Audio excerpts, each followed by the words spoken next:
Hello everyone, welcome back to accounts expert. I hope आप सभी बहुत अच्छे होंगे। मैं भी बहुत अच्छी हूँ।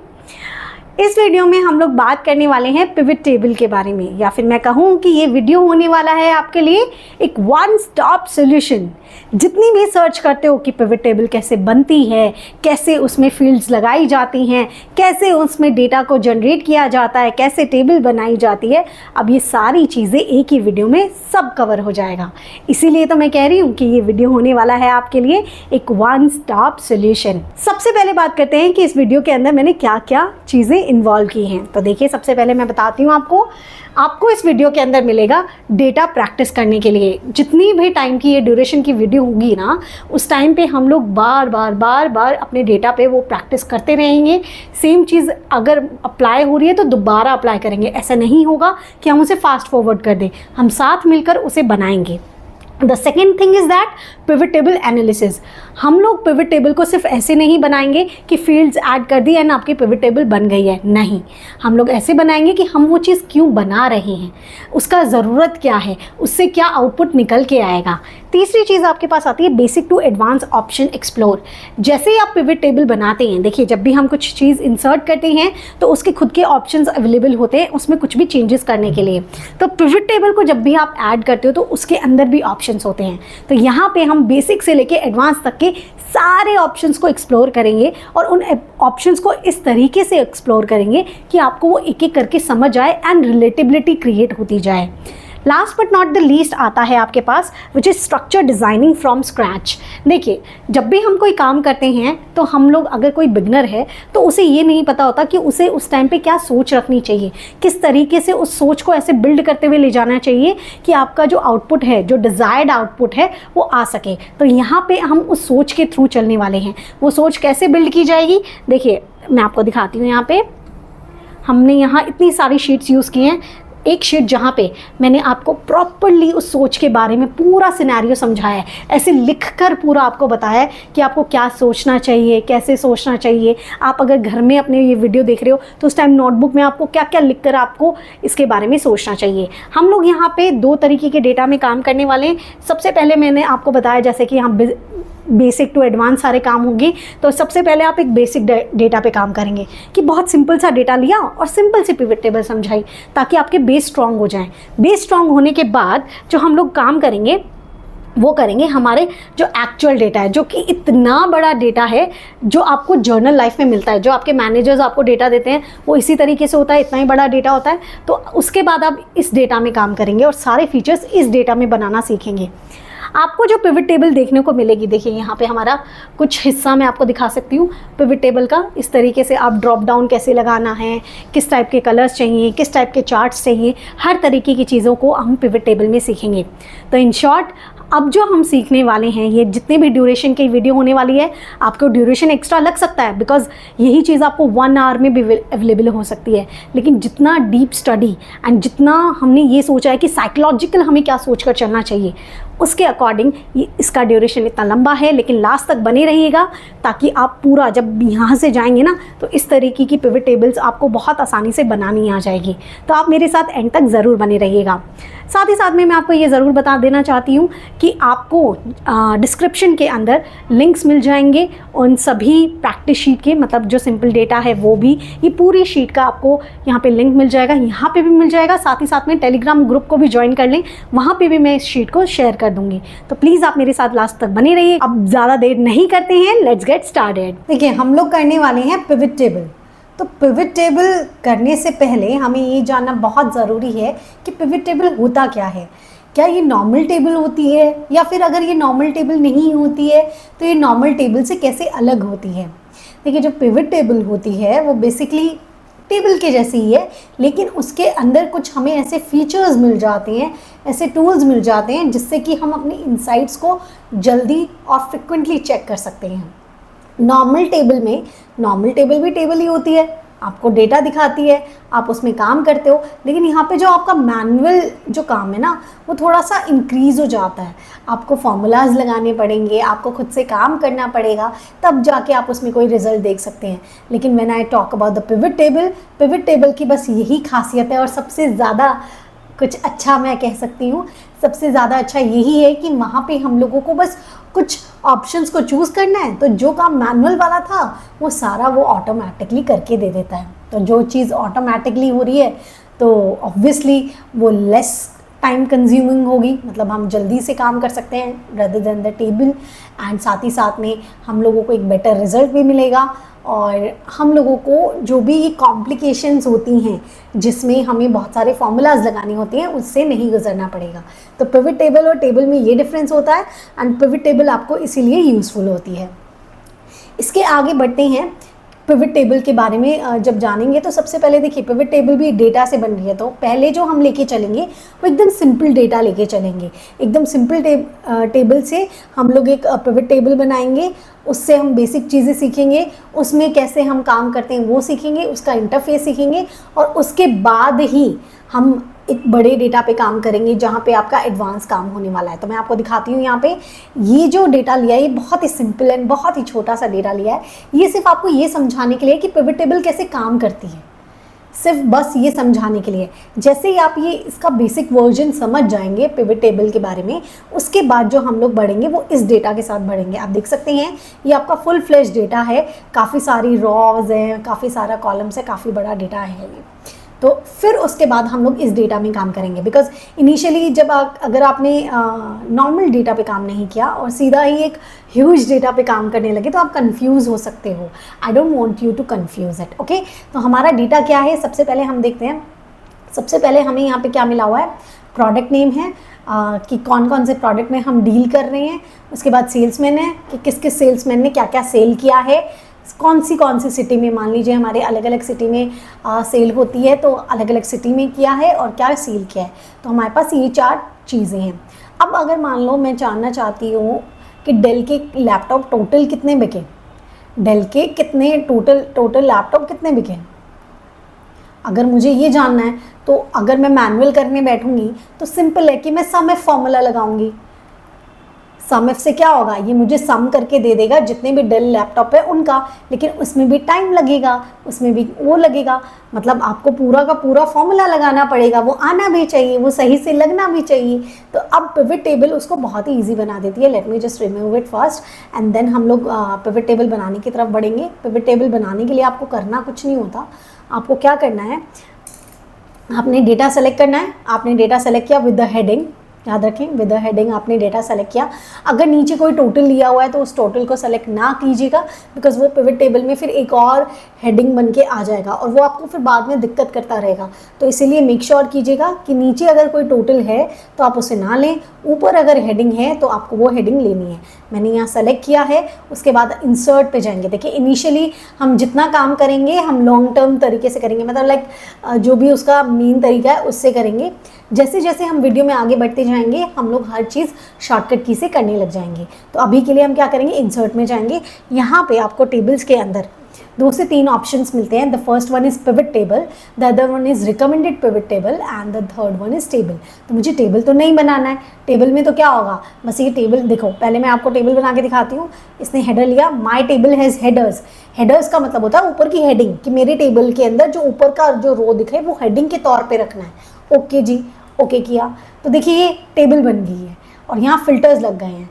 टेबल बनने से ये फ़ायदा होता है, टेबल बनने का फ़ायदा मैं बता देती हूँ। ये टेबल बन गई है।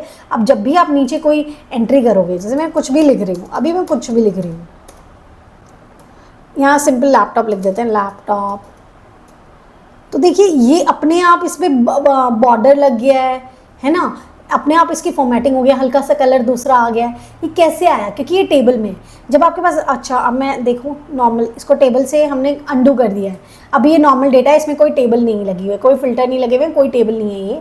अब देखो, अब मैं यहाँ सेम चीज़ यहाँ लैपटॉप लिखती हूँ, एंटर करती हूँ, तो देखिए यहाँ पे कोई नीचे की तरफ कोई बॉर्डर नहीं आया है। कलर बेशक आ गया जस्ट बिकॉज वो एंट्रीज रेगुलर चल रही थी, बट यहाँ वो पूरी फॉर्मेटिंग नहीं आई है। तो टेबल का बस आपको ये फ़ायदा होता है, जब भी आप कोई डेटा एंटर कर रहे हैं, डेटा एंट्री कर रहे हैं, तो वहाँ पे आप अगर टेबल के फॉर्म में कर रहे हैं तो जो ऊपर आपने फॉर्मेटिंग किया है, ऊपर जो फॉर्मूला लगाया है, तो नीचे की तरफ वो अपने आप लगता जाएगा। तो that is your table. But अभी हम लोग करेंगे पिवट टेबल, तो हम लोगों को पूरा इसे सेलेक्ट करना है, इंसर्ट पे जाना है, रिकमेंडेड पिवट टेबल। पहले मैं इसको करके दिखाती हूँ कि ये हमें सामने से रिकमेंड करता है कि आपको पिवट टेबल में क्या चाहिए। सम ऑफ सेल्स बाय प्रोडक्ट कि वो आपको डायरेक्टली बना के दे देगा, अभी आपको बनाने की जरूरत नहीं है, वो डायरेक्टली आपको दे रहा है। क्या दे रहा है, क्या क्या दे रहा है? एक तो दे रहा है sum of sales by product name, कि मतलब जितने भी प्रोडक्ट है उनकी टोटल सेल आ जाएगी। जैसे मैंने आपको बोला था ना डेल की लैपटॉप की कितनी सेल हुई है मुझे बताओ, तो प्रोडक्ट नेम क्या है, डेल लैपटॉप है, तो देखो इसका टोटल सेल इसने दिखा दिया है। अच्छा, आप चाहते हो कि सेल्समैन कितने लगते हैं, मतलब एक लैपटॉप को बेचने के लिए कितने सेल्समैन लगे हैं, एक डेल के लैपटॉप को बेचने के लिए कितने सेल लगे हैं, या जेब्रोनिक्स के लैपटॉप को बेचने के लिए कितना सेल्समैन लगे हैं, तो काउंट बता दो। तो देखो इसने काउंट बता दिया। एक इसने बता दिया कि सिटी वाइज कि अटेली में इतना सेल किया है, नारनौल में इतना सेल किया है, मुंबई में इतना सेल किया है, न्यू दिल्ली में इतना सेल किया है, तो ये सारे के सारे उसमें आ गए हैं, राइट। तो इस तरीके से ये आपको रिकमेंड भी कर सकता है। देखो नेक्स्ट आपको इसने रिकमेंड किया हुआ है कि किस सिटी में कितने नंबर ऑफ लैपटॉप्स बिकते हैं, कितने नंबर ऑफ लैपटॉप्स बिके हैं, तो ये काउंट ऑफ, या फिर किस सिटी में, सॉरी किस सिटी में कितने सेल्समैन हैं, तो ये भी आपको पता लग गया। तो ये कुछ रिकमेंडेशन है जो कि वो सामने से दे रहा है। अगर आपको इनमें से कोई आउटपुट चाहिए तो आप इनमें डायरेक्टली जा सकते हैं, लेकिन हम लोग जो भी सीख रहे हैं वो बिल्कुल स्क्रैच से सीख रहे हैं, इसीलिए मैं आपको ये सब क्रिएट करना बताऊंगी, रिकमेंडेड से नहीं चलेंगे। तो मैंने इसको कैंसिल कर दिया है, हम इंसर्ट पे गए, पिवट टेबल पे गए। पिवट टेबल पे जैसे ही मैंने क्लिक किया, देखिए नीचे ड्रॉप डाउन वाला भी था, मैंने ऊपर क्लिक किया है, तो देखिए इसने रेंज अपने आप ले लिया क्योंकि मैंने डेटा सेलेक्ट किया हुआ था। अगर नहीं किया होता तो आप रेंज सेलेक्ट कर लीजिए। मैंने आपको बताया ऊपर हेडिंग को लेना है, नीचे अगर टोटल है तो उसे छोड़ देना है, ठीक है। उसके बाद ये कहता है choose where you want pivot table to be placed. या तो आप इसी शीट में अपने लिए एक पिवट टेबल बनाना चाहते हैं, तो माय आंसर इज़ नो, मैं अलग में बनाना चाहती हूँ, तो मैं देखिए न्यू वर्कशीट इसने चूज़ किया हुआ है, इसी में चाहिए एग्जिस्टिंग में कर लो। अभी के लिए एग्जिस्टिंग में करते हैं so that side by side data रहे तो आप अलग से देख सकते हैं, या फिर न्यू में कर लेते हैं, काम करते हैं न्यू में करते हैं, देन मैं आपको बार बार ये डेटा दिखाती रहूँगी, ओके। तो हमने न्यू वर्कशीट चूज़ किया। अब जैसे देखो एक चीज़ मैं आपको बताती हूँ, जैसे मैंने न्यू वर्कशीट किया तो इसको पास ये चीज़ फाइनल हो गई है कि आपको इस चीज़ का न्यू वर्कशीट में सब कुछ चाहिए। तब तो इसने मुझसे लोकेशन कुछ मांगी नहीं, ये देखे लाइट हो गया। लेकिन जैसे मैं एग्जिस्टिंग में करती हूँ तो देखा वो ये मुझसे लोकेशन मांगता है कि आप कौन से सेल में अपनी टेबल चाहते हो, कहाँ पे चाहते हो इस पूरी शीट में, तब वो आपसे लोकेशन मांगता है। तो लोकेशन वाली चीज़ आपको समझ आई, आपने न्यू वर्कशीट पे कर लेना है। उसके बाद आपने इसको अभी सेलेक्ट नहीं करना है, ये क्यों होता है क्या होता है ये मैं आपको बाद में बताऊँगी, पहले इतना समझिए। हम न्यू वर्कशीट करेंगे, ओके करेंगे, तो देखिए यहाँ नीचे अपने आप एक वर्कशीट बन के आ गई शीट नंबर 5 की वजह से बन के। मैं एक बार इसको रीनेम कर देती हूँ, पिवट 1, पिवट 1 के नेम से मैंने उसको दे दिया है। तो इस तरीके से आपकी एक विंडो खुल के आएगी। देखिए साइड में आपको यहाँ बहुत सारी चीज़ें दिख रही होंगी जो कि समझ नहीं आ रही होंगी अभी, लेकिन अभी समझेंगे। देखिए यहाँ पे ना जितनी भी आपकी, आप यहाँ देख रहे हो, पहले इधर की तरफ देखो, लेफ्ट साइड में आप देखेंगे सबसे पहले, रुकिए just give me a minute. देखिए ये यहाँ पे लेफ्ट साइड में देखना जितने भी ऑप्शंस आपको गिवन है, क्या क्या है, product name, sales name, city and sales. इसका क्या मतलब है, ये कहाँ से आए, ये वहाँ से आए जो आपने हेडिंग चूज़ की है। जो आपने हेडिंग चूज़ की है वो तो यहाँ पे है।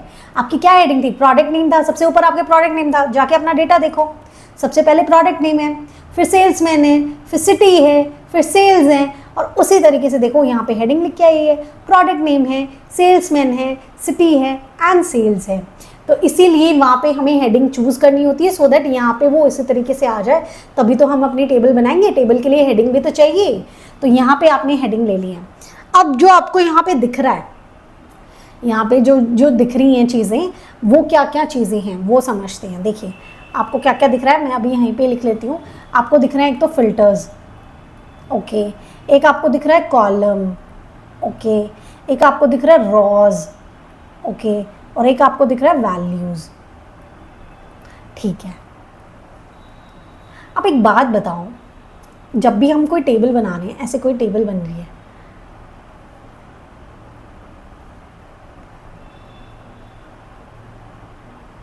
यहाँ कोई टेबल बन गई है ऐसे ऐसे करके, मेरी ड्राइंग को थोड़ा सा सह लीजिएगा ठीक है। इस तरीके से आपकी कोई टेबल बन गई है। तो ये जो एक सेल बनता है, एक सेल बनता है, वो किससे बनता है? रॉ से बनता है प्लस कॉलम से बनता है। आप समझते हो ये चीज़? जो हमारे ये सेल्स बने हुए हैं ये किससे बने हुए हैं? ये हमारे ऊपर जो है वो कॉलम है, ये जो हमारी रो है, तभी तो हम इस सेल को जो A1 लिखते हैं वो क्या होता है? A हमारी कॉलम होती है, 1 हमारी रो होती है। इसी तरीके से तो सेल बनता है। तो जो टेबल होती है वो किससे बनती है? एक रो से बनती है, कॉलम से बनता है। रो और कॉलम से मिलके बनता है। जो आपकी इस तरीके से होती हैं वो आपकी रोज होती हैं, जो इस तरीके से होती हैं वो आपकी कॉलम्स होती हैं, राइट। तो टेबल में आपको रो में क्या रखना है? आप जो टेबल बना रहे हो उसकी रो में, रो हेडिंग जो आएगी, रोज जो ऐसे आएंगे, रो में क्या रखना है, कॉलम में क्या रखना है, ये आप बताएंगे। तो इसीलिए यहाँ पे ये चीज़ें लिखी होती हैं। उसके बाद वैल्यूज़, वैल्यूज़ ना रोज़ के सामने अपने आप आ जाएंगी। वैल्यूज़ मतलब डेटा के अकॉर्डिंग जो भी आपने रो एंड कॉलम में प्लेस किया है ना, उसमें जो वैल्यूज़ मतलब उससे रिलेटेड जो वैल्यूज़ हैं वो उसके सामने आ जाएंगी, ठीक है। लेकिन वैल्यूज़ क्या होंगी? जितने भी आपके डेटा में नंबर्स होंगे, अगर आप उसे वैल्यूज़ में प्लेस कर रहे हैं वो किसी ना किसी फॉर्म में वहाँ पे आ जाएंगे। तो अगर मान लीजिए आपको सेल चाहिए तो आप वैल्यू में लिखेंगे, क्वांटिटी चाहिए तो आप वैल्यू में जाएंगे, क्योंकि वो तो डेटा है और आपको वैल्यू के फॉर्म में दिखाना है तो आप वैल्यूज़ का यूज़ करेंगे। फिल्टर्स, फिल्टर्स आपका क्या काम करते हैं बताइए? फिल्टर्स आपका क्या काम करते हैं? चलिए डेटा में देखते हैं। ये मेरा डेटा है और यहाँ पे मैं हेडिंग पे Ctrl+Shift+L से फ़िल्टर लगा देती हूँ। तो फिल्टर आपको क्या करते हैं? आपको हेल्प करते हैं ये चेक करने में कि अच्छा अगर मुझे डेल का लैपटॉप चाहिए तो मुझे सिर्फ डेल का लैपटॉप दिखे। फिल्टर आपको ये हेल्प करते हैं ना। अब आपने ये हटा दिए तो चले गए। तो ठीक वैसे ही यहाँ पे भी फिल्टर यही हेल्प करते हैं।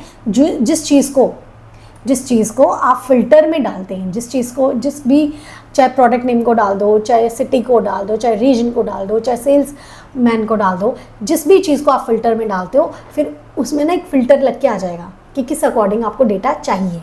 तो एक बार तो आपको ये फील्ड समझ आए। मेरे को ये लेना पड़ेगा and let me just remove it first.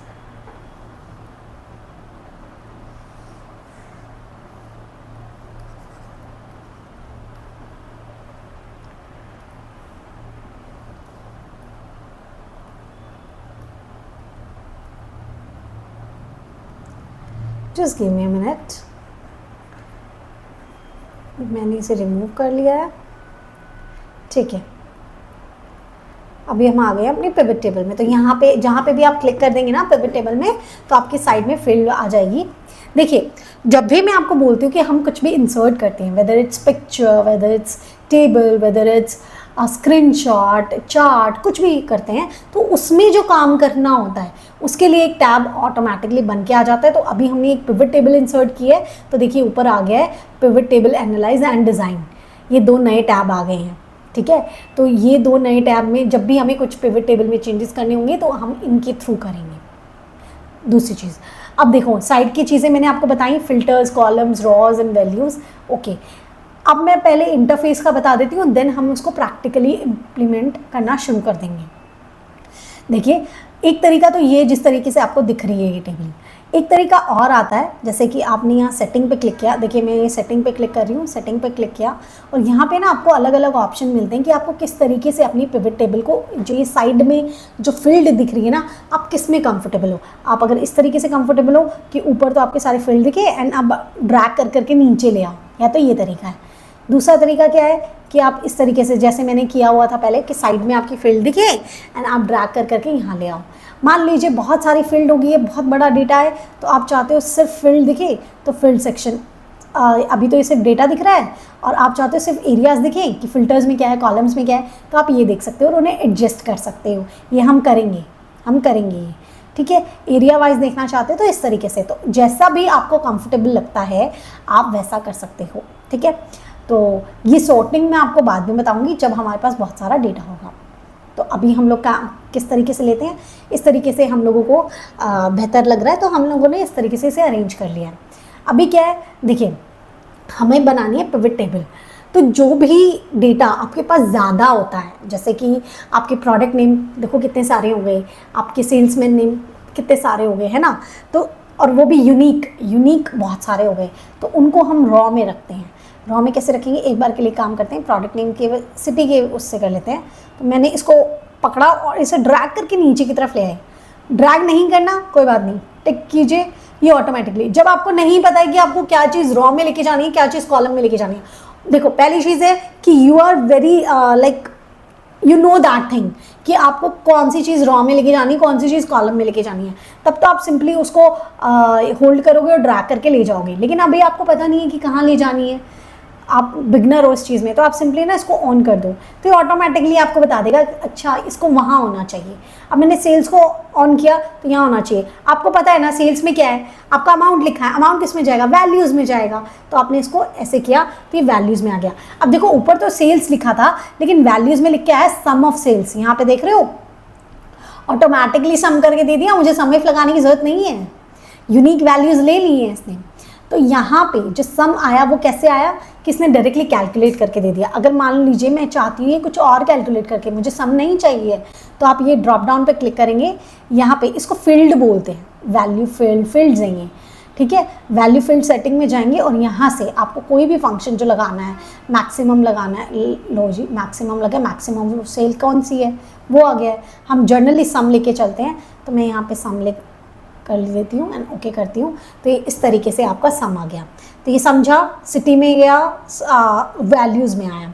अच्छा कॉलम्स में क्या चाहिए, मान लीजिए आप चाहते हो प्रोडक्ट वाइज आ जाए, तो आपने ये प्रोडक्ट वाइज यहाँ पे आ गया कि अब आपके पास हर प्रोडक्ट की डिटेल है, हर प्रोडक्ट की डिटेल है। अच्छा आप ये नहीं खुद से ऑन करना चाहते थे, ये कहाँ दिखाए, तो इसने रॉ में दिखाया क्योंकि ये देखना थोड़ा बेहतर होता है, इस तरीके से थोड़ा बेहतर दिख रहा है। इस तरीके से मुझे ये दिख रहा है अटेली के अंदर डेल लैपटॉप बिके हैं, वो भी इतने के। दिल्ली के अंदर 2 टाइप के लैपटॉप बिके हैं, आसूस एंड जेब्रोनिक्स के। मुंबई के अंदर भी 2 लैपटॉप है, नार्नोल के अंदर 1 लैपटॉप है। तो इस तरीके से दिख रहे हैं वो। अगर मैं प्रोडक्ट नेम को ऐसे ड्रैग करके कॉलम पे लेके जाती हूँ तो ये रिप्रेजेंटेशन ये भी अच्छी है। It's totally depends on your creativity कि आपको कोई चीज़ कैसे अच्छी लग रही है और आपने कोई चीज़ कैसे प्रेजेंट करनी है। ओके तो ये भी मुझे अच्छा लग रहा है, एक वो भी तरीका है, ठीक है। अच्छा मान लीजिए आप इस तरीके से नहीं देखना चाहते, आप एक एक प्रोडक्ट का देखना चाहते हो, तो आपने क्या किया, प्रोडक्ट नेम को यहाँ पे ऐसे होल्ड रखा and just drag it to the filters में ले आए। तो देखिए यहाँ पे आपके ना फिल्टर्स लगे हैं, देखिए ऊपर दिख रहा है फिल्टर। अब आपने देखो यहाँ पे क्लिक किया, आपने जाना है डेल का कितना है, ओके किया, तो डेल का अटेली के अंदर इतना है, न्यू दिल्ली के अंदर इतना है, पानीपत में इतना है, रेवाड़ी में इतना है। अब सोच के देखिए अगर आपको ये चीज़ निकालनी होती तो वहाँ तो सम इफ के लिए आप टेबल बनाते, फिर सम इफ लगाते, फिर कर पाते।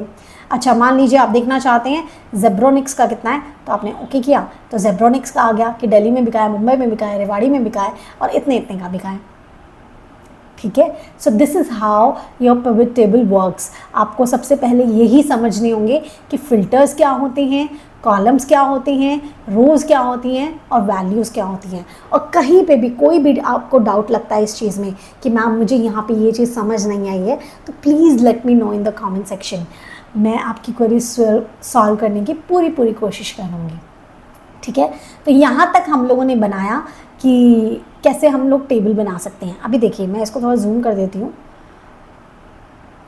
हम लोगों को जो भी देखिए, अगर मैंने कोई फ़िल्टर लगाया डेल का, तो ये डेल का मुझे बता रहा है, मुझे सभी का चाहिए तो मैंने ऑल किया एंड ओके कर दिया, ठीक है। तो इस तरीके से मुझे बता दिया। अभी मान लीजिए मैं चाहती थी डेल का भी बताए और जेब्रोनिक्स का भी बताए, दोनों का बताए, तो दोनों का कैसे पता लगेगा, इसको करो यहाँ नीचे से सेलेक्ट मल्टीपल आइटम्स करो एंड यहाँ पे डेल एंड जेब्रोनिक्स को टिक रहने दो एंड ओके करो, तो ये दोनों का बता रहा है, टोटल बता रहा है, ठीक है। तो लेकिन हमें सबका जानना है, हमने ऑल किया एंड ओके कर लिया, ये हमारी पिवट टेबल तैयार है। अब इसमें एक और चीज़ आती है which is your pivot chart. मान लीजिए आपने कोई पिवट टेबल बना लिया, हम बड़े डेटा में भी काम करेंगे, पहले एक इनिशियल लेवल पे हम सीख रहे हैं, तो इनिशियल लेवल की चीज़ें सीख लेते हैं। तो आप कहीं पे भी क्लिक करें, कहीं पे भी क्लिक कर लीजिए, कोई दिक्कत नहीं है। यहाँ पिवट टेबल एनालिसिस पे जाइए एंड यहाँ पिवट चार्ट का ऑप्शन है, आप इसे क्लिक कीजिए। तो जिस तरीके से आप नॉर्मल चार्ट इंसर्ट करते हैं, देखिए चार्ट की अगर आपको कंप्लीट नॉलेज लेनी है ना कि कौन सा चार्ट कब यूज़ करना चाहिए, कैसे यूज़ करना चाहिए, कैसे डिफरेंट काइंड ऑफ चार्ट्स आप बना सकते हो, तो लिंक आपको डिस्क्रिप्शन में मिल जाएगा, जाके ज़रूर चेक कीजिएगा। मैंने वहाँ पे अप्रॉक्सीमेटली 20-25 चार्ट्स आई गेस बनाने सिखाए हैं एंड बहुत जल्दी एंड बहुत क्रिएटिव वे से हम लोगों ने वो क्रिएट किए हैं, तो प्लीज़ जाके उसे चेक ज़रूर कीजिएगा। चलिए हम इसमें बढ़ते हैं, हम लोगों को कौन सा चार्ट बेटर लग रहा है, कौन सा अच्छा रिप्रेजेंट करेगा। हम अभी के लिए एक सिंपल चार्ट लेते हैं which is your column chart. And आपने ओके किया तो यहाँ पे ये देखिए कॉलम चार्ट आ गया। मैं इसका साइज़ थोड़ा सा डिक्रीज़ कर देती हूँ। Late me just hold on for a second. मैंने इसका साइज़ यहाँ डिक्रीज़ करके मैंने यहाँ कर दिया, ठीक है। अब मुझे लगता है हम बार चार्ट लेते हैं ना, तो दैट विल बी बेटर। तो मैंने राइट क्लिक किया और मैंने यहाँ से चेंज चार्ट टाइप आएगा, चेंज चार्ट टाइप, एंड हम लोग यहाँ बार चार्ट कर लेंगे। क्योंकि बार चार्ट का बस एक फ़ायदा होता है, जब भी आपकी हेडिंग्स डायगनली आने लग जाए ना, आपने देखा यहाँ डायगनली आ रही थी तो आप ढंग से नहीं देख पा रहे हो। अभी बार चार्ट ऐसे होगा, ऐसे होगा तो यहाँ पे जो हेडिंग्स है वो बहुत सुंदर तरीके से दिख जाएंगी। तो इसीलिए हम लोग बार चार्ट लगाते हैं। हम वापस से चेंज करेंगे चार्ट टाइप को एंड बार चार्ट ले लेंगे एंड ओके कर देंगे, ठीक है। अभी आपको ये चार्ट दिख रहा है प्रोडक्ट नेम के अकॉर्डिंग। मान लीजिए मुझे सिर्फ और सिर्फ डेल का देखना होता तो मैं ओके करती। तो यहाँ से देखें ये पिवट और ये एक साथ काम कर रहे हैं। आप चाहे यहाँ लगा लीजिए फिल्टर या वहाँ लगा लीजिए, आपने जेब्रोनिक्स का देखना है तो आपने ओके किया। तो देखें आपको जेब्रोनिक्स की यहाँ टेबल भी दिख रही है और साथ ही साथ में आपको जो चार्ट दिख रहा है वो भी उसी का दिख रहा है। तो ये एक डायनेमिक चार्ट होता है जो कि टेबल के साथ साथ वर्क करता रहता है, ठीक है। आपने उस टेबल से ही उस चार्ट को जनरेट किया है, तो इसीलिए जो भी आपने टेबल के थ्रू चार्ट बनाया है वो उसके साथ काम करता रहेगा। आप टेबल में जो चेंजेस करोगे आपको चार्ट के अंदर वही चेंजेस नज़र आएंगे। So that is your pivot chart. अभी मैंने बहुत ही सिंपल बताया है, मैंने बताया ना आपको ब्यूटीफुल चार्ट भी बनाएंगे, सारी चीज़ें करेंगे, वो एडवांस में आएगी। अभी पहले आप बेसिक सीख लो कि बेसिक क्या है, एक नॉर्मल वर्किंग पिवट टेबल में कैसे होती हैं, ठीक है। तो यहाँ पे हम लोगों ने सीखा कि कैसे हम लोग पिवट टेबल बनाते हैं। पिवट टेबल हमें बहुत सारे तरीके से रिजल्ट देती है। ये जो आपका फील्ड है, जो पिवट टेबल फील्ड्स हैं, ये हमने सीखी कि कैसे फ़िल्टर का मतलब क्या होता है। हमारे ये यहाँ पे ऑब्वियसली मेरा चार्ट चूज़ हुआ है इसलिए फील्ड चेंज हो गई। कॉलम्स क्या होती हैं, रो क्या होती हैं, वैल्यूज़ क्या होती हैं, ये आपको पता है। अगर मुझे इसको देखने का तरीका बदलना है, मुझे किसी और फॉर्म में इसको देखना है, तो मैं सेटिंग्स पे जाके इसे देख सकती हूँ। तो ये मुझे सेटिंग्स के अकॉर्डिंग बता देगा, राइट। ओके, ये हमें पता लग गया, ये हमारा बिल्कुल नॉर्मल डेटा था। एक चीज़ें और बताती हूँ, देखिए एक तरीका तो ये था, दो ऑप्शन मैं अभी आपको यहाँ पे बताऊँगी। चलिए एक ऑप्शन बताते हैं। तो देखिए अभी तक हम लोग क्या कर रहे थे, फ़िल्टर का यूज़ कर रहे थे। मुझे अगर कुछ चीज़ देखनी थी, अगर मुझे मान लीजिए यहाँ पे देखना था प्रोडक्ट नेम, जेब्रोनिक्स का लैपटॉप देख रहे हैं, अभी मुझे डेल का लैपटॉप देखना था, तो मुझे यहाँ पे जाके क्लिक करना पड़ रहा था, ऐसे करके ओके करना पड़ रहा था, फिर आ रहा था। अब मैं कहूँ ये भी मुझे ज़्यादा लग रहा है, ये भी मुझे ज़्यादा लग रहा है, मुझे इतना भी नहीं करना, मुझे इससे भी ईजी चाहिए। तो मैं क्या कर सकती हूँ, कहीं पे भी आप टेबल पे क्लिक कीजिए, उसके बाद अपने पिवट टेबल एनालिसिस पे जाइए, एनालाइज पे जाइए, एंड उसके बाद यहाँ पे इंसर्ट स्लाइसर है, फ़िल्टर के अंदर इंसर्ट स्लाइसर है, उसे क्लिक कीजिए। तो देखिए एक स्लाइसर का डायलॉग बॉक्स खुल के आएगा। उसमें पूछ रहा है कि आपको स्लाइसर किसका बनाना है। स्लाइसर क्या है वो आपको समझ आएगा, लेकिन किसका बनाना है। अभी मैं आपको क्या कह रही थी कि मुझे तो प्रोडक्ट के अकॉर्डिंग डेटा चाहिए, मुझे तो ये जानना है कि डेल का कितना लैपटॉप बिका है, मुझे तो ये जानना है ना। मैंने जो ऊपर फिल्टर लगाया किसका लगाया है, प्रोडक्ट नेम का लगाया है। तो अभी मैं क्या करूँगी, प्रोडक्ट नेम को सेलेक्ट करूँगी एंड ओके करूँगी। आप कितने भी स्लाइसर इंसर्ट कर सकते हो। Okay, let me tell you one thing, कि जैसे जैसे डेटा बढ़ेगा ना, वैसे वैसे हम बहुत सारे स्लाइसर्स उसमें ऐड करते जाएंगे, सो दैट हमारा जो वर्किंग है वो ईजी हो जाए। ओके, अभी के लिए हमारा डेटा छोटा है तो हमें एक ही स्लाइसर इंसर्ट करेंगे विच इज़ प्रोडक्ट नेम, या फिर हम एक सिटी का भी कर सकते हैं। पहले हम सिंगल करते हैं। हमने प्रोडक्ट किया तो ये इस तरीके से आ गया, आपने इसको एडजस्ट कर लिया यहाँ पे, एंड here we go, इधर हमने एडजस्ट कर लिया। इसको हल्का सा जूम आउट करते हैं। देखिए अभी आपको दिख रहा है ना, ये भी ड्रॉप डाउन जैसे तीनों दिख रहे हैं ना। आप हल्का सा डाउन कर लीजिए, तीनों दिखेंगे के बारे में। चार्ट को आप थोड़ा सा साइड में कर लीजिए, इसे आप यहाँ बीच में इसको प्लेस कर लीजिए। देखिए ये बिल्कुल इसके साइड में आ गया है, एंड चार्ट को हम थोड़ा सा इधर कर लेते हैं, इसको यहाँ एडजस्ट कर लेते हैं। देखिए अभी तो मुझे क्या हो रहा है, अभी तक तो क्या हो रहा था ना कि हम लोग फिल्टर्स में जा रहे थे और सारा वहाँ से डेल लैपटॉप को चूज़ कर रहे थे और फिर आ रहा था। अभी हमने इसी से ही स्लाइसर इंसर्ट किया, आपको पता ही है।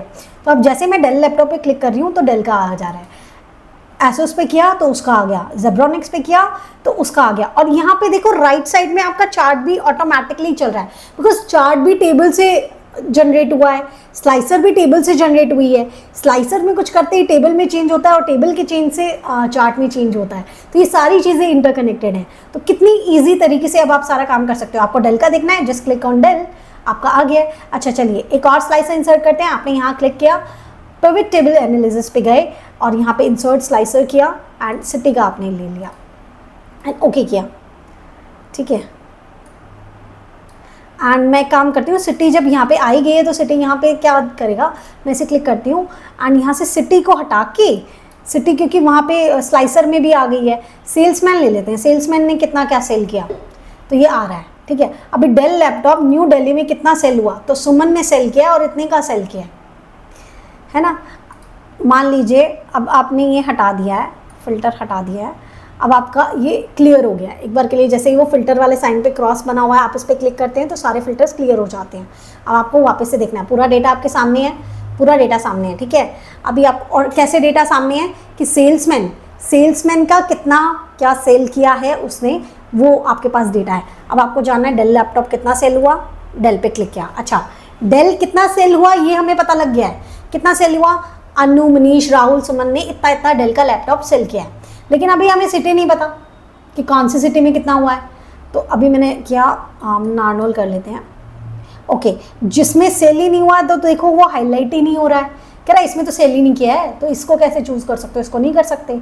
तो देखिए यहाँ न्यू दिल्ली ले लिया, तो न्यू दिल्ली में सुमन ने किया था। अच्छा अटेली लिया तो मनीष ने वहाँ सेल किया था, पानीपत किया अनु ने वहाँ सेल किया था, और रेवाड़ी किया तो राहुल ने इतने का वहाँ सेल किया था। तो देख रहे हैं आप अपने वर्किंग को कितना इजी कर दिया इसने। एक तरफ ये था कि आप फिल्टर में जा के देखें, एक तरफ ये था कि आप मैन्युअली टेबल बनाएं और उसके बाद ऐसे फॉर्मूलाज लगा के ये सारी इन्फॉर्मेशन निकालें, और एक तरफ ये कि आपने 2 स्लाइसर इंसर्ट किए एंड सारी चीज़ें आ गई हैं, है ना। तो इस तरीके से आप अपने पिवट टेबल में काम करते हैं। एक चीज़ मैं आपको और बता देती हूँ, जैसे मान लीजिए अभी के लिए मैं ये फ़िल्टर्स को कैंसिल कर देती हूँ और आपके पास यहाँ पे सेल दिख रही है 55 लाख की, या नीचे आपको सेल दिख रही है, अंकित का 10 लाख का है। अभी मैं जाती हूँ अपने नॉर्मल डेटा में जो हमारा यहाँ पे था, और अंकित के मैं ना यहाँ पे सिर्फ 10,000 कर देती हूँ, 10,000, या फिर 10,000 में नहीं 85,000 कर देते हैं ताकि थोड़ा सा आपको डिजिट दिखे। 85,000 कर दिया है, तो क्या हम पिवट में जाएंगे तो 85 दिख रहा है, अंकित का तो अभी भी 10 लाख दिख रहा है। तो ऐसे तो बार बार हम नहीं करना पड़ेगा अगर पीछे डेटा चेंज हुआ, तो आंसर इज़ नो।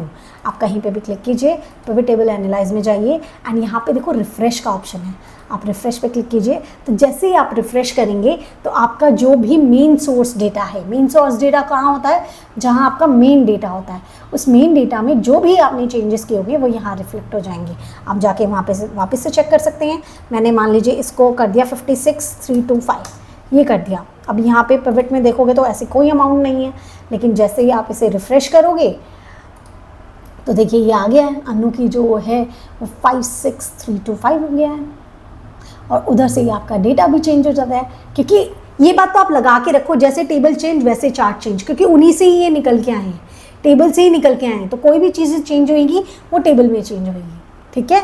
तो this is how our pivot table works, okay. अब हम अपने बेसिक वर्किंग में हम लोगों ने काफ़ी चीज़ें देख रही हैं, आपको समझ आ गया ये फील्ड लिस्ट क्या होती है, मतलब ये फील्ड क्या होती हैं, एंड ये सारी चीज़ें, फिल्टर्स क्या होते हैं, स्लाइसर क्या होते हैं, चार्ट क्या होता है, या टेबल कैसे बनती है, इंसर्ट में जाके हम टेबल बनाते हैं। तो ये वाला काम हो गया है।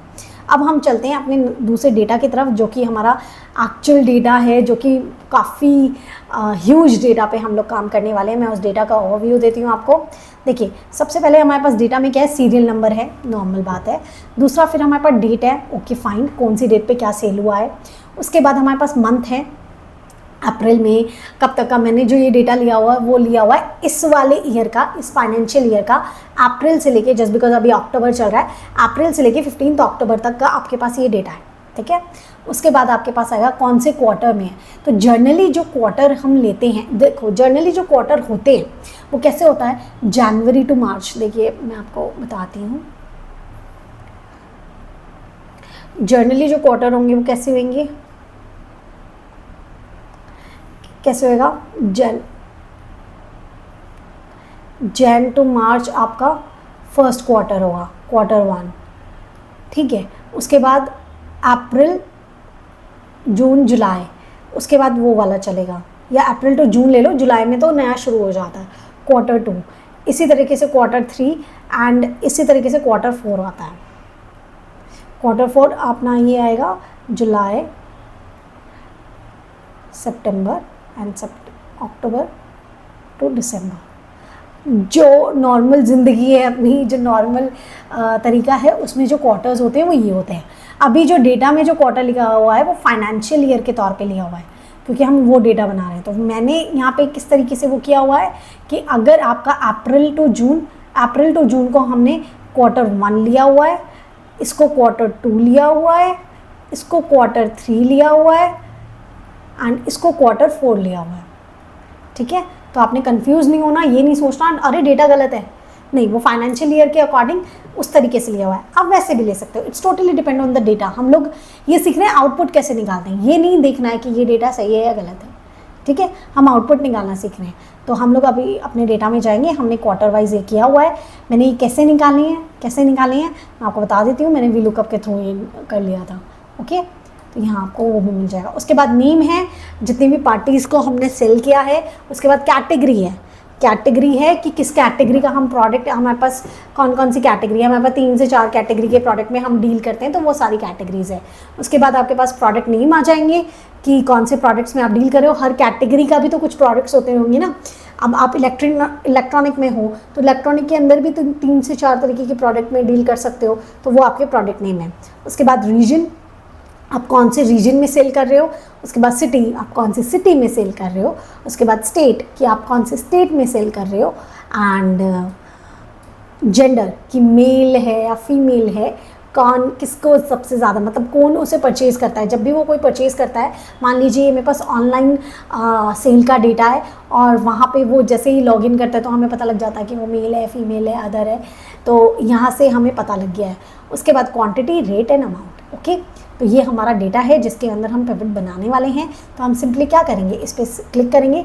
देखिए सबसे पहले नीचे चेक कर लीजिए कि नीचे टोटल है क्या। नीचे टोटल नहीं है, ओके फाइन। टोटल होता तो हमें टोटल नहीं लेना होता, ओके। कंट्रोल ए से हमने पूरे डेटा को सेलेक्ट किया, हम इंसर्ट पे गए, उसके बाद पिवट टेबल में गए एंड हमने ये फ्रॉम टेबल रेंज चूज़ किया। न्यू वर्कशीट में चाहिए एंड हमने ओके कर दिया। तो इस तरीके से हमारी पिवट टेबल जनरेट हो गया गई है। मैं इसे मेन पिवट का नेम दे देती हूँ एक बार के लिए, मेन पिवट। वैसे तो हमें बहुत सारी पिवट चाहिए होगी क्योंकि हम अलग अलग वर्किंग आपको दिखाना है, लेकिन अभी हम इसमें काम करते हैं। देखिए अब सबसे पहले ना पिवट टेबल जब बनती है, हम कोई भी काम जब कर रहे हैं और हमें यही नहीं पता कि हमें क्या चाहिए, तो हम कंफ्यूज हो जाएंगे कि हमें करना क्या है। अब यहाँ आके मैं क्या रो में डालूँ, क्या कॉलम में डालूँ, क्या करूँ।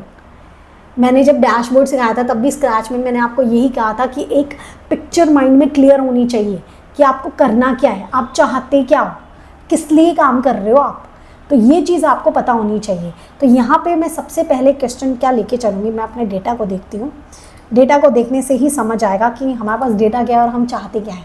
वहाँ पे मैंने क्या काम किया था, सारी चीज़ें लिख ली थी। चलो उस तरीके से करके देखते हैं, वर्क करता है तो ठीक है। मैं भी आपकी तरह ही सारी चीज़ें बिल्कुल नेचुरल तरीके से, ऐसा कुछ लेके नहीं चल रही हूँ कि हाँ मैंने प्रिपेयर कर रखा है और मैं जाते ही मैं उसे फीड कर दूँगी। नो, हम लोग यहाँ बिल्कुल नेचुरल तरीके से कर रहे हैं कि अगर कोई बिगनर है और वो ही काम करने बैठता है तो उसके दिमाग में क्या क्या क्वेश्चंस आते हैं और वो किस तरीके से उसे डील करे। तो सबसे पहले ना मुझे ये सारी चीज़ें लिख लेनी है कि मेरे पास डेटा क्या है। तो यहाँ पे अगर मैं बात करूँ, मेरे पास क्या क्या था। फर्स्ट मेरे पास था सीरियल नंबर, ओके फाइन। उसके बाद मेरे पास क्या है, डेट है। उसके बाद क्या है, मंथ है। उसके बाद क्या है, क्वार्टर है। उसके बाद क्या है, शायद पार्टी नेम है, लिख लेते हैं, पार्टी नेम है। उसके बाद मेरे पास क्या है, कैटेगरी है। उसके बाद मेरे पास क्या है, प्रोडक्ट नेम है। उसके बाद मेरे पास क्या है, रीजन है। उसके बाद मेरे पास है सिटी, फिर स्टेट, फिर क्वांटिटी, फिर रेट, फिर अमाउंट। ये चीज़ें हैं मेरे पास, ठीक है जी। ये चीज़ें आ गई हैं। सीरियल नंबर से कुछ आउटपुट निकल सकता है? नहीं, तो इसे तो छोड़ दो, कोई दिक्कत नहीं है, उसे छोड़ दिया हमने। ओके, डेट से हाँ हम ये देख सकते हैं कौन सी डेट पे क्या क्या सेल किया गया है। मान लीजिए फर्स्ट को हमने क्या सेल किया, तो फर्स्ट को ऐसा तो नहीं है एक ही सेल हुई होगी, बहुत सारी कैटेगरीज में बहुत कुछ सेल कर सकते हैं, तो ओके डेट को कंसिडर किया जा सकता है। मंथ, हाँ ये इम्पॉर्टेंट है कि भाई कौन से मंथ में, कौन से मंथ में। हम ये भी जान सकते हैं कौन से मंथ में किसने मतलब कितनी सेल हुई है, अप्रैल में कितना हुआ है, मई में कितना हुआ है, जून में कितना हुआ है, जुलाई में कितना हुआ है। उससे हमें ये भी पता लग जाएगा कि कौन से मंथ में हमने सबसे ज़्यादा काम किया है। ओके, उसके बाद हम क्वार्टर की बात करें, हाँ ये भी इम्पॉर्टेंट है ताकि हमें पता लग जाए कि हमारा कौन सा वाला क्वार्टर सबसे ज़्यादा हमें पैसे देके जाता है, सबसे ज़्यादा हमें सेल देके जाता है। आपने देखा होगा, आप शार्क टैंक भी अगर देखते होंगे तो वो जब आप बताते हैं कि हाँ हमने फर्स्ट क्वार्टर तक कितना कर लिया था, सेकंड क्वार्टर तक कितना कर लिया था, जब वो आए हुए होते हैं तो ऑब्वियसली वो फाइनेंशियल ईयर कंप्लीट नहीं होता, तो वो बोलते हैं कि लास्ट ईयर मेरा इतना हुआ था, लास्ट ईयर मेरा इतना हुआ था, इस क्वार्टर तक मैंने इतना कर लिया। तो क्वार्टर का भी आपको पता होना चाहिए ना, आप कौन से क्वार्टर में क्या करते हो। फॉर एग्जाम्पल मान लीजिए आपके पास 4 क्वार्टर है, 4 क्वार्टर है, ठीक है, और चारों क्वार्टर में से जो आपका थर्ड क्वार्टर है, मैं नॉर्मल क्वार्टर की बात कर रही हूँ या फिर नॉर्मल क्वार्टर की बात कर रही हूँ, मैं कह रही हूँ कि सितंबर टू दिसंबर आपकी सबसे ज़्यादा सेल होती है। अगर आप साल में 10 करोड़ की सेल करते हो तो जिसमें से 6 करोड़ की सेल तो सिर्फ इन 3 महीने में हो जाती हो और बाकियों में नहीं होता है, बाकियों में केवल 4 करोड़ का बच जाता है। तो आप क्या कहोगे कि हाँ वो तो फेस्टिव सीज़न है इस वजह से मेरा सेल होता है, इसका मतलब मेरे को कुछ ऐसी चीज़ में डील करना चाहिए जो मैं काम कर रहा हूँ वो नॉर्मल डेज़ में नहीं चलता है, तो मुझे कुछ ऐसा रखना पड़ेगा जो नॉर्मल सीज़न में भी चले, सो दैट मुझे उतना सेल आए, है ना। तो आपको क्वार्टरली भी देखना होगा।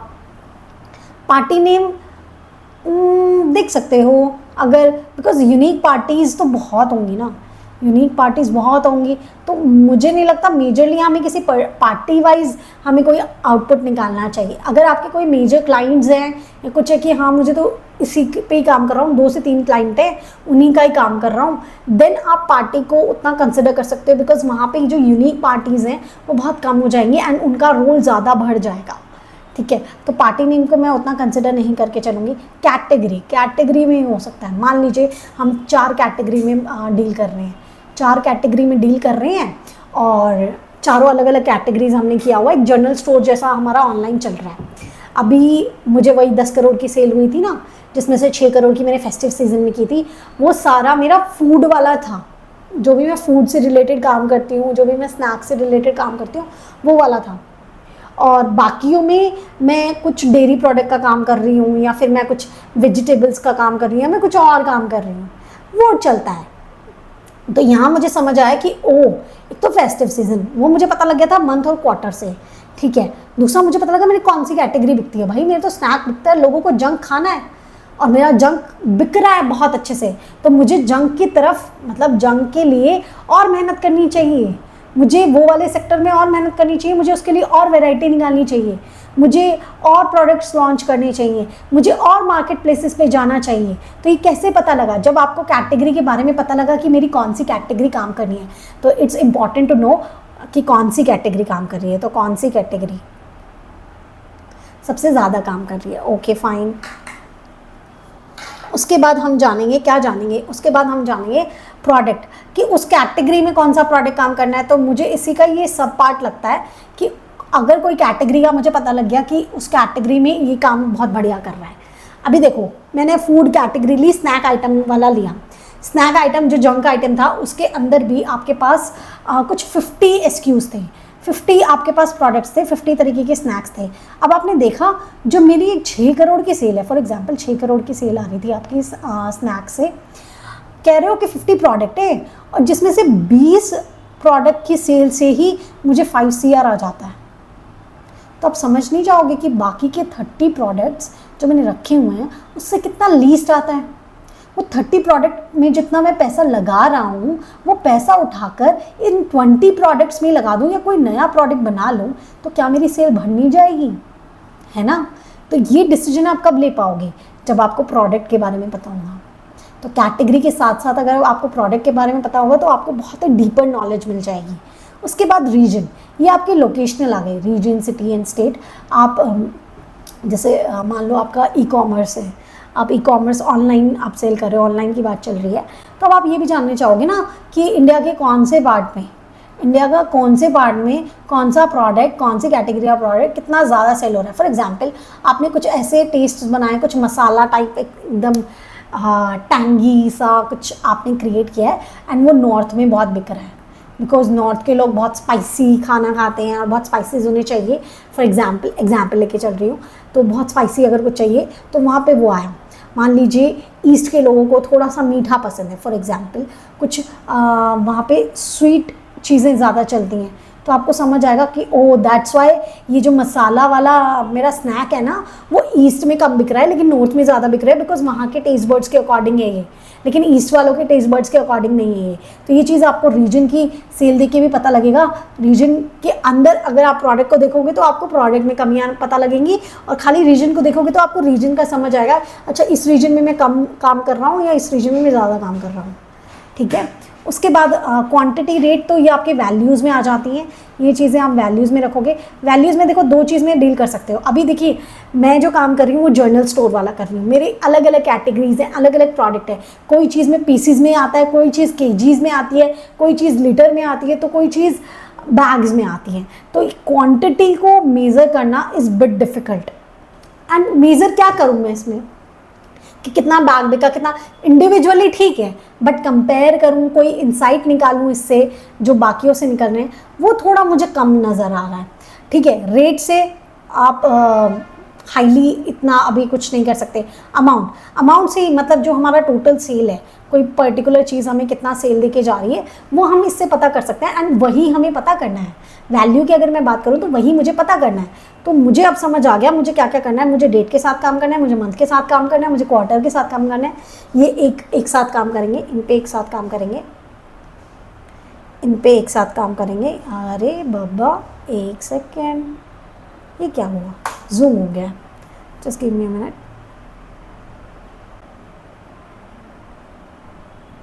इतना जूम क्यों हो जा रहा है, हाँ जी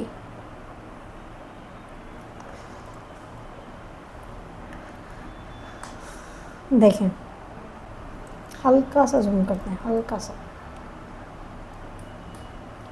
तो देखिए सबसे पहले हम लोग जो काम करेंगे वो अपना डेट वाले पे कर लेंगे, डेट मंथ एंड क्वार्टर पे कर लेंगे। उसके बाद जो हम करेंगे वो करेंगे कैटेगरी और प्रोडक्ट नेम पे, उनके साथ एक साथ काम करके निकालेंगे।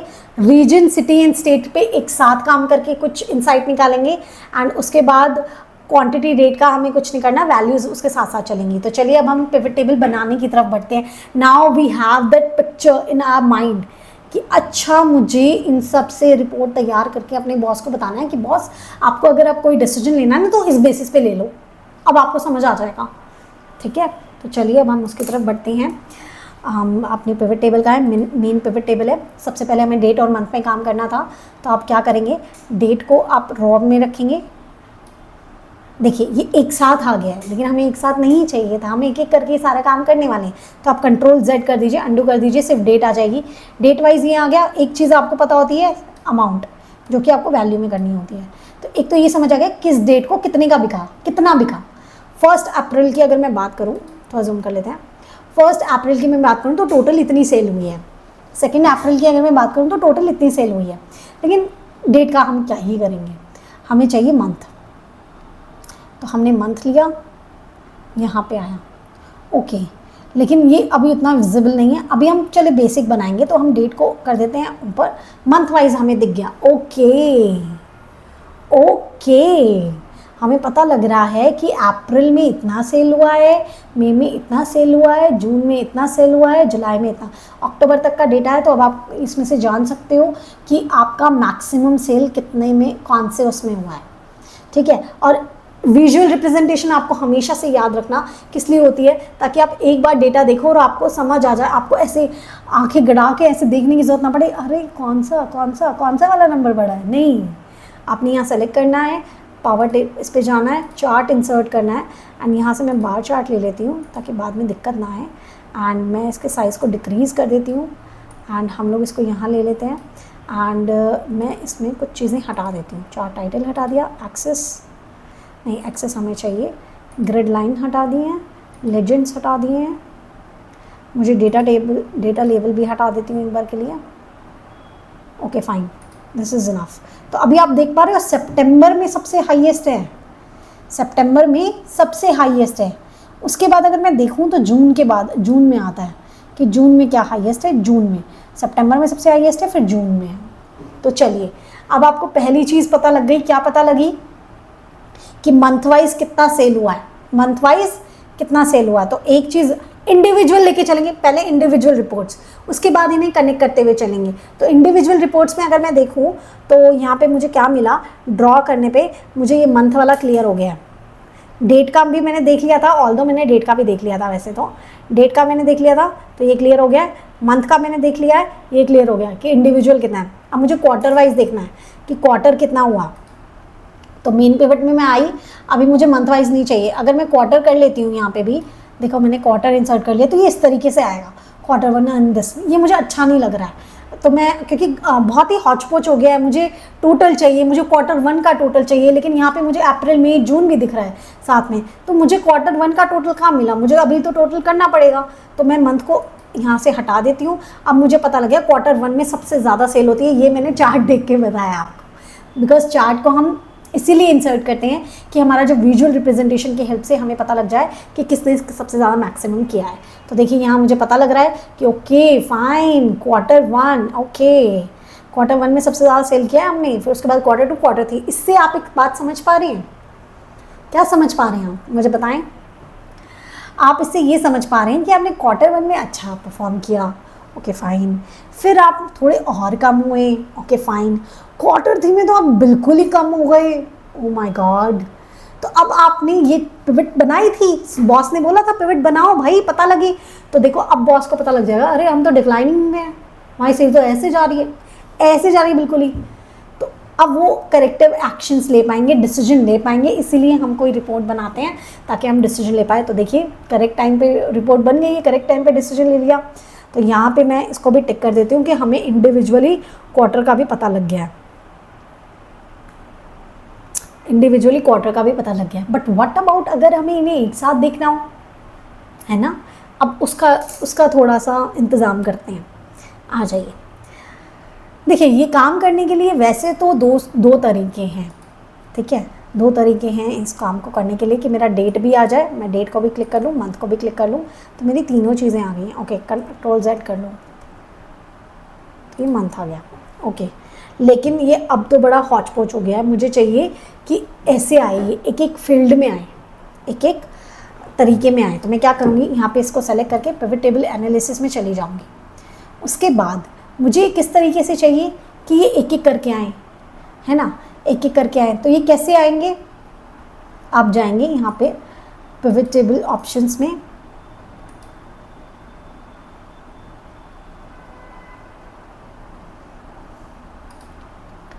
देखिए आपको डायरेक्टली मैं बताती हूँ, आप यहाँ पे क्लिक कीजिए, उसके बाद डिज़ाइन में जाइए, डिज़ाइन में जाके यहाँ पे रिपोर्ट लेआउट में आ जाइए, आपको किस फॉर्म में चाहिए और यहाँ पे कर दो। क्योंकि अभी क्या है ना, वो एक के नीचे फिर एक के नीचे, अभी सबसे ऊपर क्वार्टर, फिर मंथ, फिर डेट, इस तरीके से आ रहा है। लेकिन आपको इस तरीके से नहीं चाहिए, आपको तो चाहिए यहाँ डेट आए, फिर मंथ आए, फिर क्वार्टर आए और फिर मैं पूरे डेटा को देखूँ। तो आपने क्या किया, आप डिज़ाइन टैब में गए, डिज़ाइन में जाके रिपोर्ट लेआउट में करें and show in tabular form किया। तो देखें मैं सबसे पहले इस चार्ट को ना रिमूव कर देती हूँ एक बार आपको डेटा दिखाने के लिए। तो अभी क्या हुआ है ना, एक तरफ यहाँ पे क्वार्टर आया, फिर डेट आया, फिर मंथ आया, ओके फाइन। अभी भी एक क्लियर समझ आ रहा है क्या, क्लियर नहीं समझ आ रहा है, नहीं आ रहा है ना क्लियर समझ, अभी भी थोड़ा और क्लियर करते हैं। तो अभी मैंने क्या किया है, सबसे पहले तो आपको समझ आया, जो चीज़ एक साथ आ रही थी, क्वार्टर एक साथ आ रहा था, मंथ एक साथ आ रहा था, डेट एक साथ आ रही थी, तो उनको अलग अलग कॉलम्स में कर दिया है, ओके। अब हम इसको क्या करेंगे, अगर डेट को इधर कर दें, मंथ को इधर कर दें तो थोड़ा बेहतर होगा, क्योंकि क्वार्टर है जिसके अंदर 3 मंथ्स है, फिर मंथ आएगा, मंथ के अंदर 30 डेट्स आएंगी, है ना। तो अगर हम इस तरीके से देखें तो हमें बेहतर रिप्रेजेंटेशन मिलेगी। तो ये रिप्रेजेंटेशन कैसे होगी, एक बार मैं फील्ड चेंज कर देती हूँ, तरीका चेंज कर देती हूँ, आपको दिखा पाऊँ। तो देखिए रॉ के अंदर आपने क्वार्टर लिखा है, फिर डेट, फिर मंथ है। जिस फॉर्म में आप उसे रखते हो ना, उसी फॉर्म में वो विजिबल होता है। तो इसीलिए इस डेट को ऐसे होल्ड करो और ड्रैग करके नीचे की तरफ ले आओ, तो कि मंथ बीच में आ जाए। अब देखो कितने ब्यूटीफुल तरीके से ये दिख रहा है। देखिए मैं आपका ये फील्ड वाला वापस से ऐसे ले आती हूँ। देखिए क्वार्टर 1 में अप्रैल में, अब मैंने इसे माइनस, ये माइनस और प्लस दिख रहे हैं ना, ये ड्रॉप डाउन से, ये एक्सपैंड और कोलैप्स के लिए। जैसे आप इसे क्लिक करेंगे तो देखिए ये यहाँ पे आप ना इसको माइनस करते जाए, माइनस करते जाएँ, माइनस करते जाएँ, तो आपको देखो अक्टूबर तक ही था। अब आपके पास देखो कितना सुंदर बन के आ गया है। ये मैंने तरीका बताया है कि आपने खुद से क्रिएट किया है। एक ऑटोमेटिक तरीका भी बताऊंगी कैसे कर सकते हैं, बट ये देखें अब आप कितने प्यारे तरीके से देख सकते हैं। अच्छा, क्वार्टर 1 के अंदर अप्रैल मई जून है, उनका टोटल ये है। Okay fine. अगर मान लीजिए मुझे अप्रैल में भी डेट वाइज चेक करना होता तो इस प्लस के साइन पे मैं क्लिक करती एंड देखो जितनी भी डेट्स आ रही हैं यहाँ पे शो हो जाती, लेकिन मुझे डेट वाइज नहीं देखना तो आप इसे कोलैप्स कर दो, टोटल आ जाएगा। और देखिए क्वार्टर 1 का भी टोटल यहाँ पे दिख रहा है, दिख रहा है ना क्वार्टर 1 का टोटल। अब आप इसे क्लिक करें, देखिए एक बार इसे क्लिक करके जैसे आप दोबारा क्लिक करते हैं तो ये जितने भी टोटल है वो सारे सेलेक्ट हो जाते हैं। अभी देखो आप चाहते हो कि जहाँ जहाँ टोटल आए ना, ग्रैंड टोटल आए, तो वो कलर हो जाए, कलर हो जाए। तो आप यहाँ पे फॉर्मेटिंग देख सकते हैं, मैंने यहाँ पे इसको कर दिया इस तरीके की फॉर्मेटिंग। अब आप इसे एक्सपैंड कर लीजिए, देखिए तो यहाँ पे नीचे क्वार्टर 1 का टोटल ये रहा, क्वार्टर 2 का टोटल ये रहा। आप इन्हें एक्सपैंड कर करके देखना चाहते हैं कर सकते हैं, मुझे एक्सपैंड करके देखना नहीं है तो मैं इसे कर दूँगी। तो इस तरीके से आप बहुत बेटर रिप्रेजेंटेशन कर सकते हैं। अब मैं आपको इसमें एक चीज़ और बताती हूँ। अभी तक आप जो चार्ट देख रहे थे वो तो सिंपल चार्ट देख रहे थे कि आपका ये डेटा है और आपने इससे चार्ट बनाया तो नॉर्मल तरीके से वो भी दिख रहा है। अब आप सोच के देखिए आपके चार्ट, आपके टेबल में कितना कुछ है। आपके टेबल में क्वार्टर है, मंथ है, डेट है, तो अभी आपने चार्ट कुछ बनाया तो कितना हौच-पौच हो जाएगा। तो कैसे है, पहले तो चार्ट इंसर्ट करेंगे, कहीं पे भी क्लिक करो, क्लिक करने के बाद पिवट टेबल एनालिसिस पे जाओ एंड पिवट चार्ट के लिए कर दो एंड आप इसे ऐसे ही ले लो, आ गया। एंड इसका थोड़ा सा साइज़ डिक्रीज़ कर दो एंड इसे यहाँ पे करो, आपको दिख रहा है। तो देखो अभी तक तो खाली क्वार्टर, मंथ, डेट नीचे तो फिल्टर आ रहे थे, साथ में अब ये प्लस माइनस का सिग्नेचर भी आने लग गया। यहाँ एक सिंबल आने लगे प्लस माइनस का। ये प्लस माइनस वही है जो आपको प्लस माइनस मैंने यहाँ दिखाए थे। यहाँ पे माइनस करने पे, यहाँ पे माइनस करने पे ऐसे आ रहा था ना कि मुझे टोटल भी नहीं चाहिए, मुझे डायरेक्टली ऐसे दिखा दो। प्लस किया तो देखो ये ऐसे टोटल अप्रैल मई जून। अगर आपको सिर्फ क्वार्टर का देखना था तो भी ऐसे आता है। तो देखो क्वार्टर का देखा तो ये देखो क्वार्टर 1 इतना, क्वार्टर 1 ज़्यादा दे रहा है, क्वार्टर 2 कम दे रहा है, क्वार्टर 3। अच्छा नहीं, मुझे ऐसे नहीं देखना, मैंने इसको एक्सपैंड कर दिया तो अप्रैल मई जून तो दिखा रहा है, जो आप टेबल में करोगे वही वहाँ दिखा रहा है। अप्रैल मई जून के लिए आपने वो क्वार्टर खोला हुआ है तो वो क्वार्टर खुला हुआ दिख रहा है।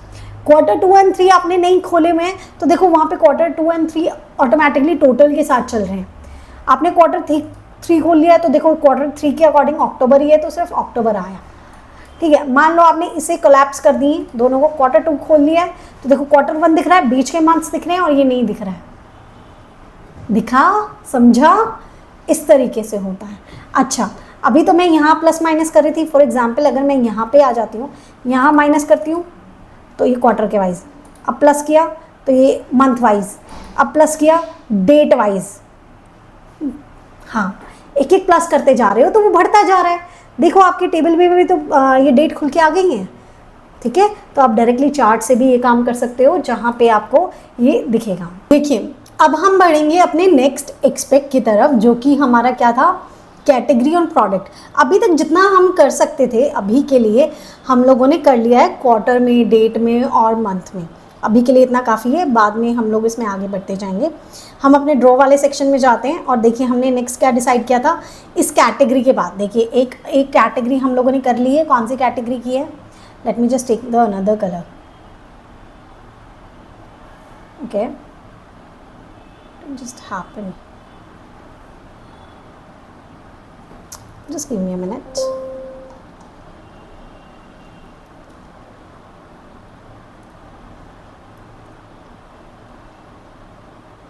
देखिए ये हो गया है और यहाँ से हम लोग एक दूसरा कलर ले लेते हैं।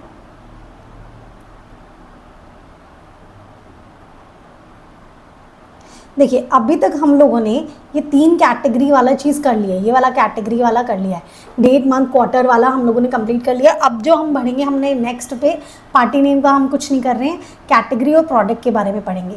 मतलब अगर हमारी कोई कैटेगरी है, कैटेगरी के अंदर प्रोडक्ट फॉल करता है कि ये प्रोडक्ट कैटेगरी के अंदर प्रोडक्ट फॉल करेगा, तो पर्टिकुलर कैटेगरी ने कितना सेल किया है, पर्टिकुलर प्रोडक्ट ने कितना सेल किया है, वो करेंगे। पहले इंडिविजुअल करेंगे, फिर उसको मर्ज करते जाएंगे हमारी मेन पिवट के साथ। ओके चलिए हम बढ़ते हैं, एक और पिवट ले लेते हैं। एक और पिवट करने के लिए क्या करेंगे, हम अपने एक्चुअल सोर्स डेटा में जाएंगे, यहाँ पे जाके कंट्रोल ए से इसे सेलेक्ट करेंगे। अब मैं शॉर्टकट की बता रही हूँ जो कि है Alt+N+V and 2 bar enter press कर दो अगर नई शीट पे चाहिए तो, बिकॉज टेबल रेंज ले लेगा अपने आप और साथ में ओके भी कर देगा। तो 2 बार एंटर प्रेस किया, हमारे पास नई टेबल आ गई है। नई टेबल आ गई है, ओके फाइन जी। हम लोगों को यहाँ से एक बार के लिए इसको फील्ड वाला सेक्शन लेना है, क्योंकि हमें अभी फील्ड ड्रैग करके लेकर आने हैं। और अभी हम किसकी बात करें, कैटेगरी और प्रोडक्ट की। तो कैटेगरी को रो में डाल दिया, प्रोडक्ट को रो में डाल दिया एंड अमाउंट को रो में वैल्यूज़ में डाल लेंगे। ठीक है, ये कर लिया। लेकिन वही वाली चीज़ कि यहाँ पे जो भी, देखिए मेरे साथ सारा काम करते हुए जाएंगे तो प्रैक्टिस हो जाएगी, क्योंकि एक काम को हम रिपीटेटिव भी करने हैं यहाँ पे। अभी देखो यहाँ कैटेगरी के नीचे प्रोडक्ट्स आ रहे हैं, ऑल्दो ये समझने के लिए आसान है, लेकिन हमारे लिए क्या ज़्यादा फिजिबल होता है कि एक कॉलम में हमारे कैटेगरीज आए, फिर एक कॉलम में हमारे क्या आए, जितने भी प्रोडक्ट्स आए वो आए। तो ये तरीका हमें ज़्यादा बेहतर लगता है। तो क्या करेंगे, कहीं पे भी क्लिक करेंगे, प्रोडक्ट, ये पिवट टेबल एनालिसिस पे जाएंगे एंड उसके बाद यहाँ पे आप डिज़ाइन पे जाएंगे। डिज़ाइन में जाकर आपको रिपोर्ट लेआउट में जाकर टैबुलर फॉर्म में ले लेंगे। टैबुलर फॉर्म में लेते ही ये देखिए एक्सपैंड और कोलैप्स के फॉर्म में आ जाता है, जो कि हमें बहुत बेहतर लगता है। तो आप क्या करेंगे, यहाँ से जैसे ही आपने ये कोलैप्स करने शुरू कर दिए हैं, तो देखिए आपको साफ पता लग रहा है आपके पास 3 कैटेगरी है और तीनों कैटेगरी का टोटल क्या है, ये टोटल है। आप इसे सेलेक्ट करके इस पर कलर भी दे सकते हो। कैटेगरी को हम ब्लू कलर दे लेते हैं, काम करते हैं वाइट। ठीक है, जैसे ही आपने इसको एक्सपैंड किया तो आपको नहीं, ये कलर क्योंकि वो एक्सपेंशन में भी आ रहा है तो हमें कलर नहीं देना चाहिए था। तो देखिए अभी हम कलर के लिए अभी मना करते हैं, अभी आगे देते हैं।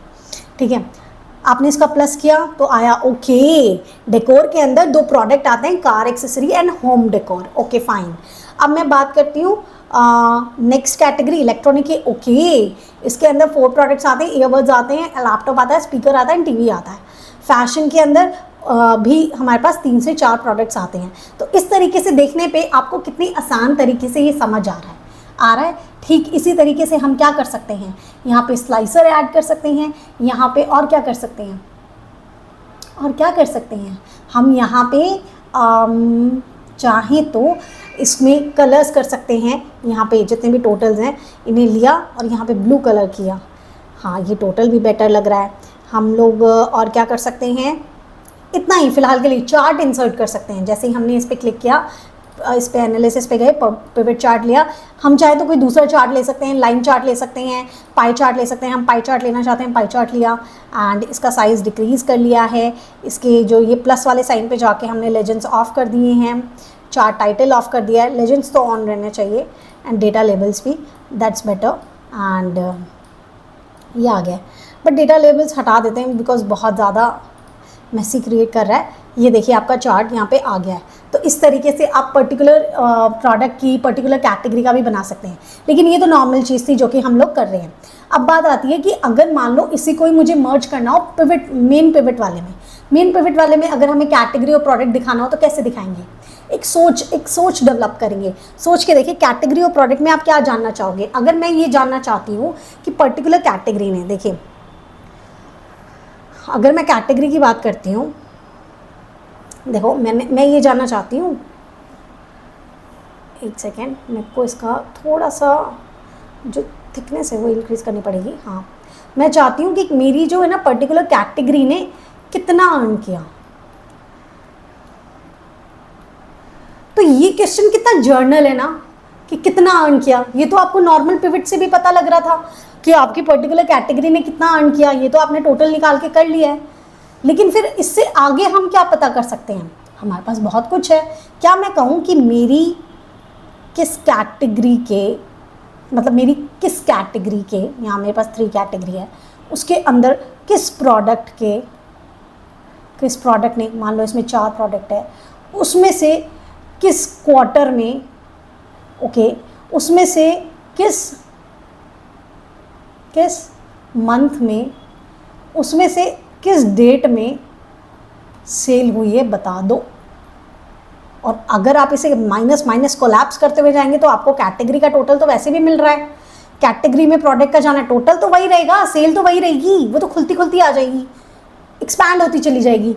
तो आपको एक्सपेंशन कहाँ लगाना है, आप सोच के देखो, क्वार्टर के बाद अगर आप जैसे क्वार्टर, मंथ और डेट कर लिया, उसके बाद अगर आप कैटेगरी कर रहे हो कि किस क्वार्टर में किस मंथ में क्या सेल हुआ है, उसके बाद कैटेगरी आ रहा है, तो थोड़ा सा आपको वो स्टोरी बिल्ड नहीं हो रही है, मतलब आप क्या पता कर रहे हो उसमें, है ना। क्वेश्चन क्या है, कितना अर्न किया, लेकिन कितना अर्न किया is a journal question, logic particular कर लेते हैं कि किस प्रोडक्ट में, किस क्वार्टर में, किस मंथ के, किस डेट पे क्या अर्न किया, है ना, ये बेटर है। तो चलो मेन पिवट में अब इसको इन्वॉल्व करके देखते हैं, धीरे धीरे करके सारी चीज़ें मेन पिवट में ही ऐड करनी है हमने। तो मेन पिवट में जाएंगे, अभी के लिए मैं चार्ट को है ना एक बार के लिए डिलीट कर दे रही हूँ सो दैट हम लोग यहाँ पे चीज़ें देख सकें। ओके, मैं यहाँ पे एक तरीका और बता देती हूँ कैटेगरी और उसको करने के लिए। मान लीजिए मैं यहाँ पे जाकर, इसमें जाकर इंसर्ट करती हूँ स्लाइसर एंड मुझे जानना है कैटेगरी। हमारे पास कैटेगरी और प्रोडक्ट बहुत ही मिनिमल से हैं, तो 2 तरीके तो ये भी आते हैं कि मैंने ये कर लिया कि यहाँ पे प्रोडक्ट का लगा लिया और यहाँ पे कैटेगरी का। तो भी देखिए, मेरे को थोड़ा सा जूम आउट करने दीजिए, यहाँ पे मैंने यहाँ पे इस कैटेगरी का कर लिया। तो मुझे डेकोर का जानना है और होम डेकोर का जानना है, क्वार्टर में ये आ रहा है। एक तरीका ये भी है कि हम स्लाइसर के थ्रू ये चीज़ जान सकें डायरेक्टली, लेकिन अभी हमने पूरा सब कुछ पिवट टेबल में ही मर्ज करना सिखा रही हूँ, उसके बाद हम स्लाइसर का यूज़ करेंगे, उसके बाद कोई चीज़ यूज़ करेंगे, ठीक है। तो अभी के लिए मैं इसे डिलीट कर दे रही हूँ। एक तरीका है ये भी, मैं आपको यही बोल रही हूँ, एक्सेल में कोई चीज़ काम करने के बहुत सारे तरीके हो सकते हैं, it's totally depends on you कि आपको क्या किस तरीके से दिखाना है। अभी मुझे यहाँ दिखाना है तो मैं यहाँ क्या करूँगी, कैटेगरी को भी रॉ में इंसर्ट करूँगी एंड प्रोडक्ट नाम करूँगी। अभी क्या है देखो, मंथ के बाद प्रोडक्ट आ गया है, फिर कैटेगरी आ गया है और फिर ये आ गया, हॉच पॉच हो गया है। अभी हॉच पॉच को कैसे सॉल्व करना बताया था, बहुत ईजी है, कुछ नहीं करना। एक काम करो, एक बार के लिए ना इसका व्यू चेंज कर लो सो दैट आपको साफ साफ दिखे, ठीक है। अभी देखो, सबसे पहले क्वार्टर दिख रहा है तो क्वार्टर आ रहा है, सबसे पहले उसके बाद मंथ दिख रहा है तो मंथ आ रहा है, उसके बाद प्रोडक्ट दिख रहा है तो प्रोडक्ट आ रहा है। जबकि आपको प्रोडक्ट यहाँ नहीं चाहिए, आपको सबसे पहले क्या चाहिए, आपने क्या स्टोरी बनाई थी, आपने तो कैटेगरी की स्टोरी बनाई थी। तो कैटेगरी को ऐसे होल्ड करो क्लिक करके एंड जस्ट मूव अपवर्ड्स। तो आपने यहाँ ऊपर की तरफ उसको कर दिया। प्रोडक्ट नेम उसके बाद चाहिए। अभी देखो स्टोरी बनाते हैं, ठीक है। हमने ये डेकोर,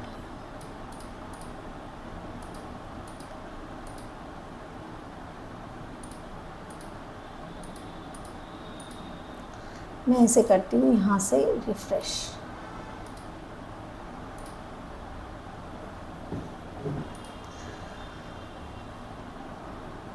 हमारे मेन पिवट में ये क्यों आया, क्योंकि यहाँ फ़िल्टर लगा हुआ है।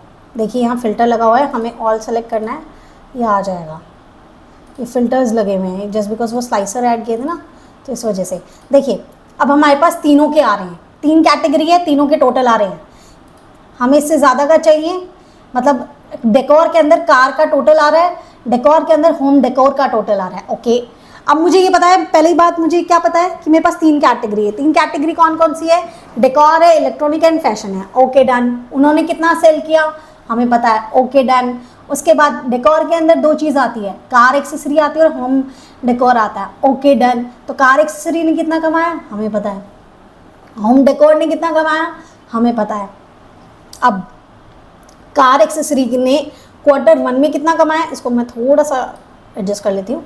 हाँ, कार एक्सेसरी ने Q1 में कितना कमाया, टोटल दिख रहा है हमें पता है। और हमें ये भी दिख रहा है कि मई और जून में कितना कमाया, क्योंकि क्वार्टर के साथ वो भी खुल जाते हैं मंथ्स, ठीक है। तो Q2 में उसने कितना कमाया, इतना कमाया, और सितंबर में कमाया। इसका मतलब है जुलाई और अगस्त में कोई सेल नहीं हुई है। Q3 में आपको इतना सेल हुआ है। अच्छा, अब आप देखना चाहते हो मई में भी कब कब सेल हुआ है, प्लस किया। जून में कब कब सेल हुआ है, ओके। जून जुलाई अगस्त तो बिल्कुल ही एकदम ख़त्म है काम, सितंबर में ये काम किया, ओके जी, आपको पता लग रहा है, यहाँ से आप एक्सपैंड कर करके देख पा रहे हैं, ठीक है। आपने इस तरीके से किया। इस तरीके से आप चाहें तो होम डेकोर का भी कर सकते हैं, इस तरीके से अगर आप चाहें इलेक्ट्रॉनिक का भी कर सकते हैं, इस तरीके से अगर आप चाहें, देखो मुझे ये नहीं एक्सपैंड करके रखना था, मुझे सिर्फ इसके प्रोडक्ट्स के बारे में जानना है, बस इतना ही, ठीक है। उसके बाद फैशन, मुझे इनके प्रोडक्ट्स के बारे में मतलब क्वार्टर वाइज नहीं जानना, मुझे ऐसे जानना है, तो आप ऐसे जान लीजिए। क्या करना है आपने, डेकोर टोटल का ये टोटल लिया आपने,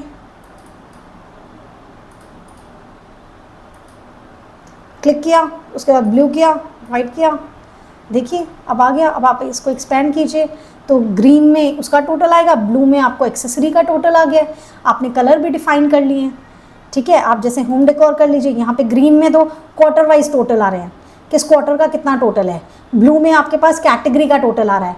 तो आप हर एक चीज़ को कलर दे के भी ये काम कर सकते हो, हर चीज़ को ये काम कर सकते हो, कलर डिफाइन कर सकते हो, इस कलर से ये चीज़ डिफाइन हो रही है, ओके। तो यहाँ पे हम लोगों ने ये चीज़ करी। दूसरी चीज़ मैंने आपको क्या बताया था, आपको क्या बताया था, स्लाइसर बताए थे। अब मैं आपको एक चीज़ और बता रही हूँ, टाइमलाइन। टाइमलाइन के लिए मैं इसमें काम करती हूँ। देखिए मैं इस चार्ट को एक बार डिलीट कर देती हूँ। याद है भैया अपन ने हमने ये बनाई थी एक इंडिविजुअल कैटेगरी और प्रोडक्ट की एक पिवट लिस्ट, पिवट टेबल बनाया था, जिसके अंदर मैंने कैटेगरी लिया हुआ है, साथ में डेकोर लिया हुआ, साथ में प्रोडक्ट नेम लिया हुआ है। बाद में मैं मेन पिवट में गई हूँ, तो हमारा जो बेसिक पिवट है मैं उसके बारे में बात कर रही हूँ। मान लीजिए जिस तरीके से मैंने मेन पिवट में आपको स्लाइसर ऐड करके बताया कि आपको इंडिविजुअली कोई कॉलम या रो ऐड करने की ज़रूरत नहीं है, आप स्लाइसर ऐड कर लो और किस कैटेगरी का क्या जानना चाहते हो, किस प्रोडक्ट का जानना चाहते हो आप जान सकते हो। तो ठीक वैसे ही यहाँ पे भी आप डेट के साथ खेल सकते हो। कैसे खेल सकते हो, कहीं पे भी क्लिक करो, पिवट टेबल में जाओ एंड इंसर्ट टाइमलाइन। टाइमलाइन नाम से सजेस्ट कर रहा है, टाइमलाइन, टाइम के अकॉर्डिंग। तो आपने ये किया और यहाँ डेट के अकॉर्डिंग आ रहा है, ठीक है। तो आपने इसको यहाँ रखा। अब आपको जानना है आपने इसको ऐसे किया, आपको जानना है अप्रैल में क्या सेल हुआ है। तो देखिए ये मुझे अप्रैल का सेल बता रहा है, अप्रैल में होम डेकोर में इतना सेल हुआ है। कितना सेल हुआ है डेकोर का, 40 to 57 समथिंग।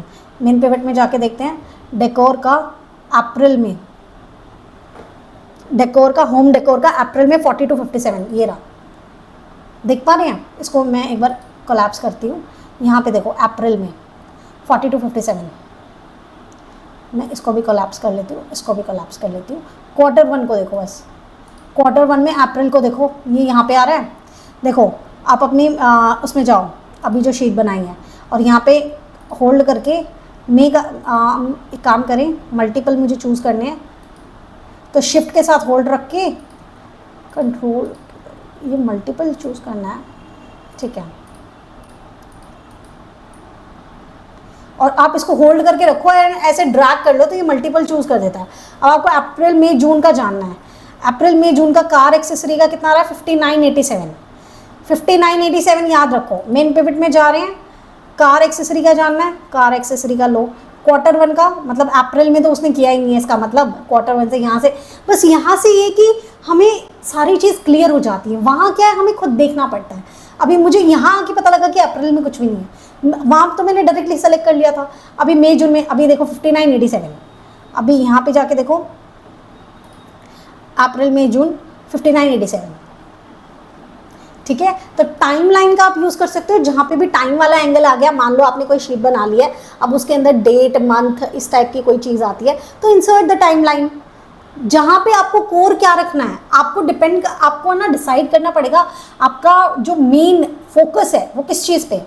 अगर आपका फोकस है कि मुझे ये जानना है हर चीज़ कि क्वार्टर वाइज बताओ, मंथ वाइज बताओ, डेट वाइज बताओ, तो go for that main pivot वाली चीज़ कि मुझे हर चीज़ में ये चीज़ जाननी है। और जब आपको हर चीज़ में ये चीज़ नहीं जानी, टाइम वाला एंगल आपके लिए उतना वो नहीं है, आप यहाँ से सेलेक्ट करके जान सकते हो, बार बार देख सकते हो कि अप्रैल में क्या, मई में क्या, जून में क्या, आपको डेट का कुछ वो नहीं है, तो आप go for the timeline, then go for the timeline, otherwise go for that thing, okay। Next हम लोगों को क्या करना है, एक्चुअल में गए ड्रॉ में, आपको मैं दिखा देती हूँ एक बार के लिए। कैटेगरी और प्रोडक्ट हमने कर लिया। अब एक हम लास्ट देख लेते हैं, which is region, city and state, okay. इसको किस तरीके से हम कर सकते हैं, डेटा सेलेक्ट, 1 सेकंड के लिए ना मैं काम करती हूँ ताकि कन्फ्यूजन ना हो। एक तो हो गया मेन पिवट, इसको मैं बोल देती हूँ कैटेगरी पिवट, मैं इसको नेम दे देती हूँ कैटेगरी पिवट, सो दैट ना कन्फ्यूजन ना हो। ठीक है, एक्चुअल में आए, कंट्रोल A किया, Alt+N+V एंटर किया, तो ये मेरा नया पिवट आ गया है। नया पिवट आने के बाद मैं जल्दी से इसे क्रिएट करूँगी, अब उतनी एक्सप्लेनेशन नहीं करेंगे ताकि हम और फीचर्स एक्सप्लोर कर सकें।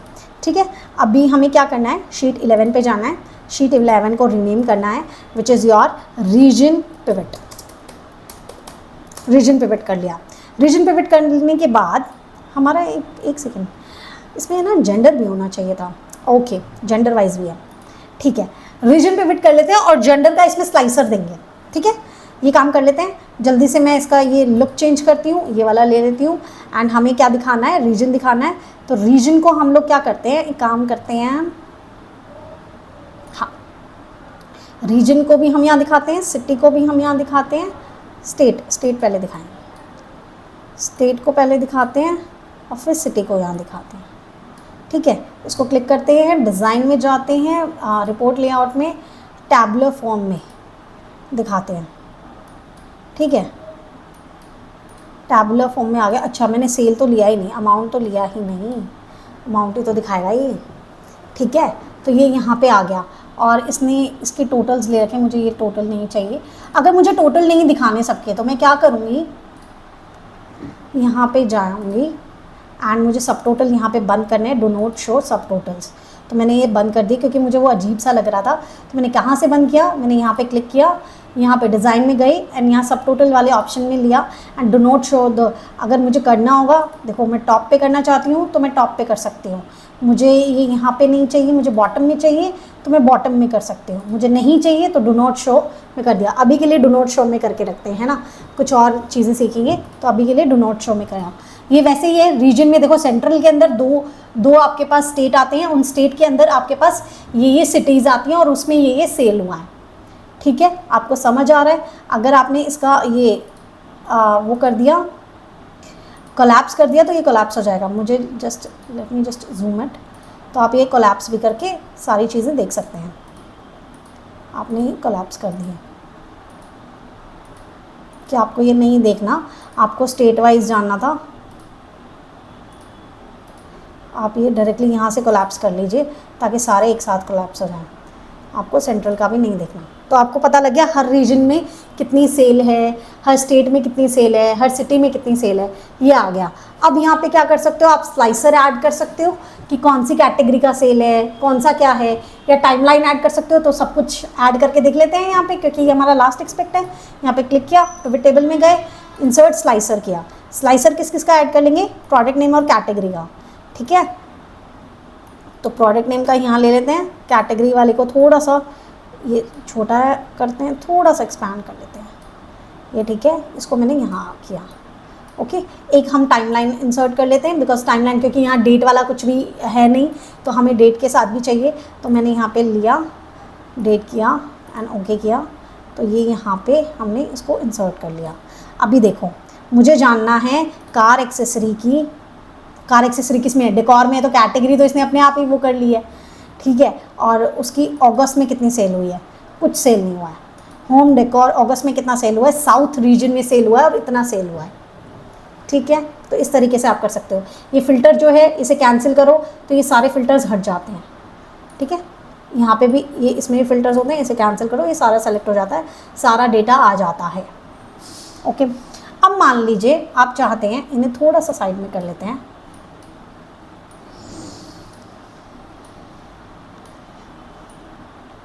अब मान लीजिए आप चाहते हैं, आपके पास ये सारा डेटा आ गया है, और अभी एक बार इसको मेन पिवट में भी ऐड कर लेते हैं। मेन पिवट में क्या करती हूँ मैं, यहाँ पे स्लाइसर ऐड कर देती हूँ, बिकॉज रीजन के अंदर ये अंदर वो आप वो ऐड कर सकते हो, लेकिन हम स्लाइसर कर लें तो ज़्यादा बेहतर रहेगा। लेकिन मैं आपको वो भी करके बता देती हूँ एक बार के लिए, जैसे रीजन, स्टेट, सिटी हमने इसमें किया, फील्ड को लिया इस वाले तरीके से। अभी हमें सबसे पहले चाहिए कौन से रीजन में है, फिर मुझे जानना है, स्टेट इसमें आया नहीं, सिटी आ गया, हाँ स्टेट नहीं आया, तो मुझे फील्ड सेक्शन चाहिए होगा एंड मुझे स्टेट को एंटर करना होगा। एंड मुझे वापस से इसको इस फील्ड वाले में लाना होगा ताकि मुझे बेहतर तरीके से दिखे, एंड इसको रीजन के बाद रखना होगा। तो देखें अब आ गया मेरे पास कोलैप्स, इसको ही कोलैप्स कर लो ना, सारी चीज़ें कोलैप्स हो जाएंगी। देखें यहाँ पे हमारा मेन पिवट में चल रहा है। मेन पिवट में अगर हम लोग इस तरीके की टेबल बनाना चाहते हैं तो बना सकते हैं। देखिए रीजन है, सेंट्रल रीजन के अंदर कौन से स्टेट में, मतलब छत्तीसगढ़ में और मध्य प्रदेश में। ओके, छत्तीसगढ़ की कौन सी सिटी में, रायपुर में डेकोर कितना बिकता है, डेकोर में आपका क्या क्या सेल हुआ। देखो मैं आपको दिखाती हूँ, इसको बंद कर लेते हैं, ये थोड़ा सा एक्सपैंड करते हुए चलते हैं ताकि पूरा डेटा आराम से दिखे, है ना। अब मैंने इसे एक्सपैंड कर दिया। देखो सेंट्रल रीजन के अब कौन से स्टेट में, छत्तीसगढ़ में और मध्य प्रदेश, दो आपके पास स्टेट आते हैं यहाँ पे। ओके फाइन, छत्तीसगढ़ में भी कौन सी सिटी आती है, रायपुर आती है। रायपुर में भी डेकोर कितना बिका है, डेकोर में अगर मैं देखूँ तो कार एक्सेसरी बिकी है Q1 में जून में इतने की, Q2 में इतने बिका है। होम डेकोर अगर मैं इसको एक्सपैंड करके देखती हूँ तो Q2 में इतना बिका है, ठीक है। उसके बाद इलेक्ट्रॉनिक आता है, फैशन आता है। तो मतलब आप इसको एक्सपेंड करके देख सकते हो, लेकिन ये थोड़ा सा मैसी हो गया है, थोड़ा नहीं काफ़ी मैसी हो गया है। तो इसीलिए हमें, वही मैं बोलती हूँ, हमेशा डिसीजन लेके चलो। हमारे डिसीजन में इन्हें स्लाइसर में ऐड करना ज़्यादा बेहतर होगा, स्लाइसर में ऐड करना ज़्यादा बेहतर होगा। इसलिए मैं यहाँ पे क्लिक करती हूँ। तो देखो क्लिक करने पे भी साइड में लिस्ट नहीं आ रही है। वो क्यों नहीं आ रही है, क्योंकि मैंने वहाँ फील्ड लिस्ट उसको कैंसिल कर दी थी। तो यहाँ पिवट लिस्ट में जाइए एंड यहाँ इसे ऑन कर लीजिए। यहाँ आ गया, मुझे रीजन नहीं चाहिए, मुझे स्टेट नहीं चाहिए, मुझे सिटी नहीं चाहिए। रीजन स्टेट सिटी के लिए मैं इंसर्ट करूँगी स्लाइसर, इंसर्ट स्लाइसर, मुझे चाहिए रीजन सिटी एंड स्टेट, ठीक है। और यहाँ मैंने डिफरेंट स्लाइसर्स लगा दिए। आप इनके कलर्स भी चेंज कर सकते हो।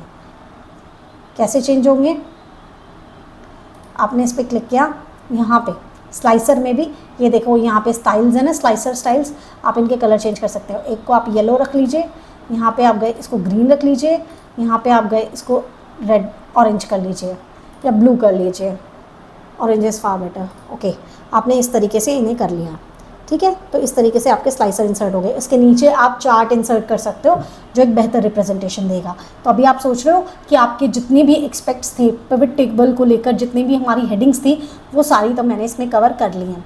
अब बात आता है कोई दूसरा तरीका, जो कि मैंने बताया अभी हम डिज़ाइन में जाके सारी चीज़ें कर रहे हैं। तो एक तरीका मैं आपको और बता देती हूँ पिवट को बनाने का। एक्चुअल में जाएं, Ctrl+A कीजिए, Alt+V एंटर कीजिए, तो आपकी ये पिवट बन गई है। अब यहाँ पिवट वाले ऑप्शन पे राइट क्लिक कीजिए। राइट क्लिक करने पे आपको देखो यहाँ पिवट टेबल ऑप्शंस दिखेगा, आप इसे क्लिक कीजिए एंड यहाँ पे आप डिस्प्ले में जाइए। डिस्प्ले में जाने के बाद यहाँ क्लासिक पिवट टेबल लेआउट है, उसे ऑन कीजिए एंड ओके कीजिए। तो देखिए इस तरीके का आएगा। अब क्या होएगा, अभी तक तो आप खुद से उसे सेलेक्ट कर रहे थे और सारी चीज़ें हो रही थी, अब ऐसे नहीं हुआ। अब आपको एक एक चीज़ लेकर आनी है और यहाँ ड्रैग करनी है, तब होएगा। काम वैसे ही है, सब कुछ वैसे ही है, बस एक तरीका दूसरा है। मैं आपको एक बार के लिए ये तरीका बता देती हूँ, काम हम उसी में ही करेंगे। हमने ये फील्ड लिया। अब मान लो मैं डेट मंथ चाहती हूँ, तो डेट मैंने पहले मैं क्वार्टर चाहती हूँ, तो मैंने क्वार्टर यहाँ ड्रॉप किया तो क्वार्टर आ गया। फिर मैं डेट ड्रॉप करूँगी तो नहीं, काउंट में चला गया, मैं मुझसे गलती से यहाँ ऊपर की तरफ ड्रॉप हो गया है, वो डेट भी आ गया, उसके बाद मंथ भी आ गया। ओके, बट मुझे इस तरीके से नहीं चाहिए था, मुझे सबसे पहले क्वार्टर चाहिए। क्वार्टर को थोड़ा ऊपर करो, मंथ को नीचे लेकर आओ, डेट को नीचे लेकर आओ। देखिए ये इस तरीके से आ गया। तो यहाँ पे ड्रॉप डाउन आपको जो ये है ना कोलैप्स और एक्सपैंड आपको करना नहीं होता, इसमें डायरेक्टली हो जाता है, बस इससे ऊपर कोई ज़्यादा डिफरेंस नहीं आता है, ठीक है। हम लोग वहाँ पे भी कोई काम कर सकते हैं जो काम हम यहाँ पे कर रहे थे। अच्छा, मान लीजिए आप चाहते हैं कि अब मैं आपको जो बताने वाली हूँ वो बहुत ही इंपॉर्टेंट एस्पेक्ट है इसका, कि आप चाहते हैं कि समझते हैं, आप चाहते हैं कि यहाँ पे ना इनके टोटल आए लेकिन परसेंटेज में, मतलब परसेंटेज वाइज वैसे तो 100 होता है, लेकिन सेंट्रल का पूरे सेल के अंदर कितना परसेंट हिस्सेदारी है आपने ये जानना है। तो कैसे जानेंगे, अब आपको सेल के अकॉर्डिंग ही जानना है। तो एक काम करें, अमाउंट को एक बार और ड्रैग कर ले वैल्यू में, तो 2 बार आ गए, सम ऑफ अमाउंट 2 टाइम्स आ गया। अब इसको इसको सेलेक्ट कीजिए, राइट क्लिक कीजिए, उसके बाद आप शो वैल्यू एज में जाइए, शो वैल्यू एज। और हमें क्या जानना है कि टोटल में इसका परसेंट कितना है, सेंट्रल का टोटल सेल में कितना परसेंट है, तो आप परसेंट ऑफ ग्रैंड टोटल लेंगे। एंड देखिए यहाँ पे इसने डायरेक्टली इसे कैलकुलेट करके दे दिया है, आपको अलग से जाके कोई फॉर्मूला लगाने की ज़रूरत नहीं है, ठीक है। और आप यहाँ दे सकते हैं इन परसेंटेज, आपने इसको ये कर दिया, आप इसका अलाइनमेंट ठीक कर सकते हैं, ठीक है। एक तरीका ये था। दूसरा, अब मैं शो वैल्यू एज के आपको सारी चीज़ें सिखा रही हूँ, सो प्लीज़ आप ध्यान से सीखिएगा। एक काम करते हैं, जस्ट बिकॉज ये फील्ड का बीच में आ रहा है तो मैं स्टेट एंड सिटी हटा देती हूँ एक बार के लिए। मैं आपको बस वैल्यूज़ का कराना चाह रही हूँ ना, तो एक बार के लिए मैंने ये हटा दिया ताकि आपको ये आराम से दिखता रहे। मान लीजिए अब आपको अभी तक आपको ये समझा कि ग्रैंड टोटल में परसेंटेज वाइज ये कितना है। अब मैं आपको कहती हूँ कि आप मुझे ये बताओ नॉर्थ यूनियन टेरिटरी के मुकाबले बाकी की लोगों ने कितनी सेल किया है, उससे ज़्यादा कितना किसने किया है, उससे कम किसने कितना किया है। तो आप क्या करेंगे, अमाउंट से ये होने वाला है। एक और कैलकुलेशन आप बढ़ा रहे हो तो आपको अमाउंट को वापस से ड्रैग करके वैल्यू में डालना पड़ेगा, उसको सेलेक्ट करना पड़ेगा, राइट क्लिक करना पड़ेगा, शो वैल्यू एज में जाएंगे एंड ये डिफरेंस फ्रॉम, एक तो परसेंटेज में डिफरेंस है, एक नॉर्मल, मैं दोनों करके बताती हूँ। नॉर्मल वाला करेंगे पहले, डिफरेंस फ्रॉम एंड क्या चाहिए हमें, रीजन में डिफरेंस चाहिए, किससे, किसको हम बेस बना के चल रहे हैं, नॉर्थ यूनियन टेरिटरी को। ओके किया, तो यूनियन टेरिटरी का खुद से तो डिफरेंस होगा नहीं, खुद तो वो बेस बन के बैठा है, हाँ वो खुद बेस है और सबको चेक कर रहा है, तुम मेरे बराबर कितने हो, तुम मेरे बराबर कितने हो, तुम मेरे बराबर कितने हो और तुम मेरे बराबर कितने हो। तो यहाँ पे उसने चेक किया। अब यही चीज़ अगर आप परसेंटेज में करना चाहते हैं तो एक और अमाउंट को ड्रैग करोगे, ठीक है, और आपने यहाँ सेलेक्ट करोगे, राइट क्लिक करोगे, शो वैल्यू एज करोगे एंड परसेंटेज डिफरेंस फ्रॉम में यहाँ पे वापस से नॉर्दर्न यूनियन टेरिटरी, यही चीज़ परसेंट में आ गई। तो सोच के देखो, नॉर्दर्न यूनियन टेरिटरी के मुकाबले नॉर्थ ने तो 1413% सेल किया, कितना ज़्यादा है, इट्स ह्यूज। नॉर्थ ईस्ट उसके आसपास है जस्ट 30%, अदरवाइज सबने कितना ज़्यादा सेल किया है। तो यहाँ से आप कंपैरिजन कर सकते हो, क्या कर सकते हो, कंपैरिजन कर सकते हो, ठीक है। हाँ जी, तो एक आपका ये आ गया और आप ऊपर ना ये डिफरेंस में देते जाओ, ये डिफरेंस में यहाँ पे लिख देती हूँ डिफरेंस एंड यहाँ पे भी लिखती हूँ डिफरेंस परसेंटेज में, ठीक है। यहाँ तक आपने किया। उसके बाद आपके पास आता है, अब एक और वैल्यू के लिए देख लेते हैं। आप वैल्यूज़ देखना चाहते हो, राइट क्लिक करो, शो वैल्यू एज, और क्या क्या है कि कॉलम का टोटल, रो का टोटल, ये भी हम करेंगे। एंड इसके बाद आता है रनिंग टोटल एंड रैंक, एक रैंक वाला करते हैं, उसके बाद बाकी के करेंगे। मान लीजिए अब मैं देना चाहती हूँ रैंक इन सभी को कि भाई कौन सा वाला रीजन सबसे ज़्यादा अच्छा परफॉर्म कर रहा है, एंड मैं इस बेसिस पे देना चाहती हूँ, अमाउंट के बेसिस पे, तो मैं इसी में ही चेंजेस कर सकती हूँ। मैंने क्या किया, स्मॉलेस्ट टू लार्जेस्ट, आप उसको रैंक दे दो रीजन के अकॉर्डिंग। तो इसने दे, यूनियन टेरिटरी सबसे कम है दोस्तों, क्योंकि मैंने जो लिया था वहाँ पे वो स्मॉलेस्ट टू लार्जेस्ट लिया था, तो इसलिए इसने यूनियन टेरिटरी को 1 दिया है। और सोच के देखें, जब मैंने कहा था नॉर्थ सबसे हाईएस्ट है, कुछ 1400% था, तो वो 7th नंबर पे है। तो इस तरीके से आप डायरेक्टली रैंक भी दे सकते हो। अदरवाइज अगर आपका नॉर्मल डेटा होता तो आप रैंक फॉर्मूला लगा रहे होते, और यहाँ पे इसने आपको डायरेक्टली रैंक दे दी है। कहीं पे भी जाके आप उसको रैंक कर सकते हो, आपने प्रोडक्ट का कुछ बनाया तो उस पर रैंक कर सकते हो। So this is how you calculate, directly calculate things, ठीक है। अब हम आगे बढ़ते हैं और वैल्यूज सीखते हैं, जैसे शो वैल्यू एज आएगा। और इसके बाद एक ऑप्शन आपको यहाँ दिख रहा होगा, एक तो मैं आपको रनिंग टोटल बताती हूँ एंड देन उसके बाद ये सारी चीज़ें बताती हूँ, ओके। तो ये हम इसको इरेज नहीं कर सकते हैं, हमें क्या करना होगा, मान लीजिए मुझे ये सारी फील्ड्स हटानी है, तो मुझे क्या करना होगा, मुझे यहाँ से इन्हें हटा देना होगा, तो ये सारी फील्ड्स हट जाएंगी, ठीक है। अब मुझे वापस से आपको कुछ और समझाना है, तो मैं अमाउंट को वापस से ड्रैग करके यहाँ पे लूँगी एंड इसे सेलेक्ट करके राइट क्लिक करके शो वैल्यू एज में जाएंगे and running total. Running total क्या होता है, आपने स्कूल में जब फ्रीक्वेंसी वगैरह पढ़ते होंगे तो कम्युलेटिव फ्रीक्वेंसी करते थे, मतलब एक आया फिर उसका टोटल, फिर उसका टोटल, फिर उसका टोटल, फिर उसका टोटल, ऐसे चलता रहता था, राइट। तो ये होता है रनिंग टोटल। रनिंग टोटल अगर हमें चाहिए डायरेक्टली तो हमें रीजन का ही चाहिए, ओके फाइन। तो इसने रनिंग टोटल किया, देखो फर्स्ट अमाउंट है, लेकिन सेकंड अमाउंट में first amount plus second amount है, फिर थर्ड अमाउंट में plus first plus second plus third है।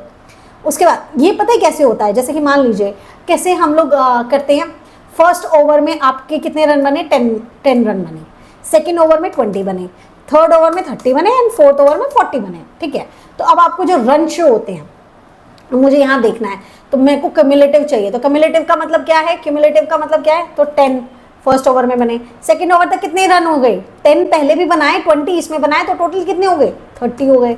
अच्छा, अब तक आपने कितने रन बना लिए हैं, 10 पहले बनाए, फिर 20 बनाए, फिर 30 बनाए, तो 10 + 20 30, 30 + 30 60, तो यहाँ 60 आया, फिर 100 आया, तो that is your running total. And same scenario यहाँ पे, okay, so that is your running total. And अगर यही चीज़ आपको परसेंटेज में चाहिए तो you can go in the same way. आपने इसे सेलेक्ट किया, राइट क्लिक किया, शो वैल्यू एज में गए, वैल्यू एज में जाने के बाद आपने परसेंटेज इन रो टोटल लिया एंड ये परसेंटेज के फॉर्म में आएगा। पहला वाला 10% है, उसके अंदर 18 पॉइंट समथिंग % ऐड हुआ होगा, तभी वो 28 बन गया है। ऐसे कर करके नीचे 100 तक आ गया है। ठीक है, तो इसको बोलते हैं हम रनिंग टोटल। उसके बाद मैं आपको एक और फील्ड सिखाना चाहूँगी। पहले इसे इरेज करना है तो क्या कंट्रोल माइनस से करेंगे, नहीं, कंट्रोल माइनस से नहीं करेंगे। यहाँ सम ऑफ अमाउंट है ना, आप उसको यहाँ पे ड्रैग कर लें बाहर की तरफ, तो ये अमाउंट चली जाएगी। अब आप इसे क्लिक करके देखें एंड शो वैल्यू एज, एक सेकेंड, आपने सेलेक्ट किया, शो वैल्यू एज, देखें अभी क्या बच रहा है हमारा। हमने डिफरेंस वाला किया, हमने रैंक किया, हम लोगों ने रनिंग टोटल किया। अभी जो बच रहा है ना, एक तो column total and row total. Column total देखो बहुत सिंपल सिनेरियो, मैं बता नहीं रही हूँ अभी के लिए, समझो। मैंने अगर यहाँ पे रो टोटल किया, ठीक है, तो रोज में जितने डेटा है उसका दे देगा। रोज में कोई डेटा नहीं है, 100% दे दिया उसने। यही राइट क्लिक करके शो वैल्यू एज देखो, कॉलम में तो है ही नहीं, तो इसने इस तरीके से दे दिया है। देखें कॉलम का कि इनको मिला के 100 मतलब जितने भी कॉलम्स अभी बनेंगे उस अकॉर्डिंग दे दिया है। अभी हमें क्या चाहिए, हमें जाना है परसेंटेज ऑफ। मतलब मान लीजिए आपने कोई एक चीज़ बेस ले ली है, एक चीज़ बेस ले ली है और उसके अकॉर्डिंग आप देखना चाहते हो बाकी लोग कैसा परफॉर्म करें in terms of percentage.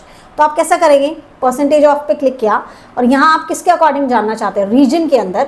Reason के अंदर मैं किसके अकॉर्डिंग किसको बेस रखना चाहती हूँ, मैं नॉर्थ यूनियन टेरिटरी को रख लेती हूँ एंड ओके। तो देखें यूनियन टेरिटरी अपने आप में 100% रहेगी क्योंकि उसके बारे में है, उससे कंपेयर करने, तो उसने तो इतना किया 100%, जिस चीज़ के बारे में करे वो 100% है। बाकी नॉर्थ देखो 13.39%, उसके मुकाबले ये इतने, उसके मुकाबले ये। देखो पहले भी जब हमने निकाला था ना, वो ये था कितना डिफरेंस है, ये उसके कितने मुकाबले हैं, उसका कितना परसेंटेज है, थोड़ा सा डिफरेंस है इस बात में। तो इस तरीके से किया जाएगा। अच्छा, अब मैं आपको एक और वैल्यू सिखाती हूँ। पहले मैं इसको क्या करती हूँ, हटा देती हूँ यहाँ से एंड दोबारा से अमाउंट को ऐड करती हूँ। एंड हमें ना एक पेरेंट वाला सीखना है। पेरेंट का कैसा होता है, जैसे मान लीजिए मैं कोई दूसरी पिवट लेती हूँ, कैटेगरी पिवट लेते हैं। तो देखिए यहाँ पे हम लोगों ने क्या किया हुआ है, दो चीज़ें की हुई हैं। दो चीज़ें क्या की हुई हैं, मैं अभी आपको बताती हूँ। दो चीज़ें क्या की हुई हैं, बहुत सिंपल है। हम लोग यहाँ ड्रॉ करेंगे एंड ये लेंगे। देखो दो चीज़ें क्या की हुई हैं, दो चीज़ें लिख दिया मैंने, ओके। दो चीज़ें क्या की हुई हैं, सबसे पहले मैंने क्या लिया हुआ है, कैटेगरी लिया हुआ है, ठीक है, और फिर मैंने उसके अंदर प्रोडक्ट नेम लिया है। अगर मैं उसकी बात करूं क्वार्टर की, क्वार्टर के अंदर मंथ था, मंथ के अंदर डेज थे, मतलब डेज लगा लो, डेट लगा लो। तो डेज का पेरेंट कौन, मंथ, मंथ का पेरेंट कौन, क्वार्टर, प्रोडक्ट नेम का पेरेंट कौन, कैटेगरी। तो अभी हम पेरेंट का देख रहे हैं, तो इसका मतलब दो चीज़ तो होनी चाहिए, आई एम द किड, मुझे पेरेंट के से कंपेयर करके जानना है, तो आपके पास पेरेंट होना भी तो चाहिए। इसीलिए आपके पास जब भी आप पिवट में कुछ कर रहे हो तो आपको पेरेंट वाला करना है, तो आपको कम से कम दो क्राइटेरिया तो चाहिए, दो चीज़ें तो चाहिए। आपने ये लिया हुआ है, ओके फाइन। अभी मैं क्या करती हूँ, इसको हम लोग इसको कोलैप्स कर लेते हैं, दैट्स बेटर। एंड इसको थोड़ा सा साइड में करते हैं और इस डेटा में हम लोग एक और डेटा, एक बार के लिए मैं इसे डिलीट कर देती हूँ। एंड यहाँ पे हम लोगों को अमाउंट एक बार और ऐड कर लेना है क्योंकि हम एक और सीरीज़ ऐड कर रहे हैं। इसको सेलेक्ट करके राइट क्लिक करके शो वैल्यू एज किया। शो वैल्यू एज में जाके percentage of parent row total, देखो रो के अकॉर्डिंग करना है, रो के अकॉर्डिंग करो, कॉलम के अकॉर्डिंग करना है, कॉलम के अकॉर्डिंग करो, एंड डायरेक्टली करना है तो डायरेक्टली करने हैं हम कि उसके टोटल के अकॉर्डिंग, कैटेगरी के। तो देखिए ये 100% आ रहा है। अभी देखिए, अब इस एक्सपेंशन को खोलें, अब उस आपको पता लग रहा है कि टोटल में इसका परसेंटेज इतना है, टोटल में अगर इस कैटेगरी की बात करें, टोटल में इसका परसेंटेज इतना है। अगर मैं इसको हटा देती तो देखें ये नॉर्मल टोटल आ रहा था, अब मैंने इसको लगाया है और साथ ही साथ में, एक सेकेंड अमाउंट को मैं लगाती हूँ, एक सेकेंड, ये क्यों नहीं आ रहा है, हाँ मैंने इसे सेलेक्ट किया है, अभी देखो अभी भी टोटल आ रहा है, परसेंटेज में नहीं आ रहा। अच्छा, हम लोग इस पर कुछ और अप्लाई करके देखते हैं कि क्या पता कुछ और अप्लाई करने से आ रहा है क्या, परसेंटेज ऑफ ग्रैंड टोटल। तो देखिए इसने पूरे का ले लिया है, इंडिविजुअली नहीं आ रहा है, इंडिविजुअली नहीं आ रहा है ना, वो आपको ये बता रहा है कि डेकोर का 22% है, इलेक्ट्रॉनिक का इतना है इतना है, लेकिन मुझे तो ये जाना है डेकोर के अंदर ही वो कितना परफॉर्म कर रहा है। तो ऐसे सिनेरियो पे क्या करेंगे, राइट क्लिक करेंगे, शो वैल्यू एज में करेंगे, परसेंटेज ऑफ पेरेंट टोटल लेंगे एंड ओके करेंगे। तो देखिए इंडिविजुअली उसने मुझे रिपोर्ट दे दी है कि पर्टिकुलर कैटेगरी में पर्टिकुलर प्रोडक्ट का कितना शेयर है, ठीक है। So that is your percentage of parent total. And अगर आप उसके हिसाब से देखना चाहते हैं रॉ एंड कॉलम्स के हिसाब से, वो भी देख सकते हैं। चलिए देखते हैं, रॉ के अकॉर्डिंग देखते हैं।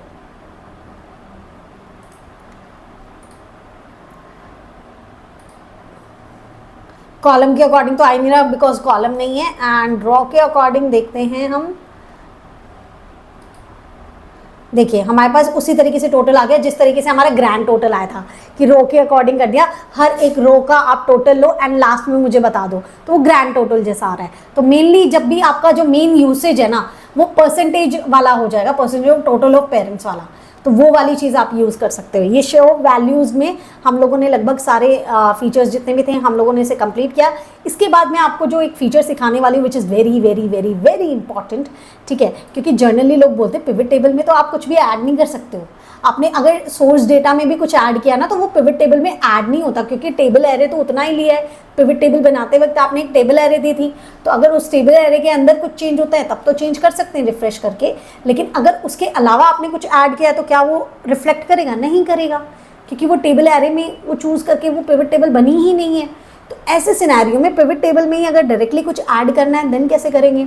बहुत सिंपल है। देखिए पहले मैं इसे रिमूव कर देती हूँ। रिमूव करने के लिए देखिए मैं यहाँ क्लिक कर रही हूँ लेकिन नहीं आ रही, फील्ड लिस्ट नहीं आ रही। अब क्या कर सकते हैं, पिवट एनालाइज पे जाएं और ये देखिए फील्ड लिस्ट हमारा क्लोज हो गया है, इसे ऑन कर लीजिए, ये आ जाएगी एंड ये अमाउंट हटा दीजिए, ठीक है, नॉर्मल आ गया। देखिए अभी हमें करना है कैलकुलेटेड फील्ड ना, तो उसके अंदर एक क्राइटेरिया लेके चलते हैं। मान लीजिए अगर मुझे कुछ ऐड करना है तो मैं ये करूँ कि मैं ना सोर्स डेटा में ये ऐड करना भूल गई हूँ कि मैं ना अगर सेल इतनी इतनी होती है ना तो उसके बाद मैं कुछ लोगों को 1% इंटरेस्ट देती हूँ, 1% इंटरेस्ट देती हूँ सेल के ऊपर, अगर उन्होंने इस पर्टिकुलर क्राइटेरिया को मीट कर लिया तो ऐसे केस में उनका जो कमीशन है वो निकालना है, वो वाली चीज़ आपको ऐड करनी है। तो कैसे करेंगे?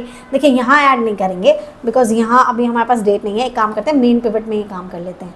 मेन पिवट में डेट भी अब मैंने यहाँ पे पूरा एक बार के लिए कैटेगरी को हटा दें क्या, या चले रीजन पिवट में ही एक काम करते हैं, हम लोग यहाँ पे डेट को और ऐड कर लेते हैं।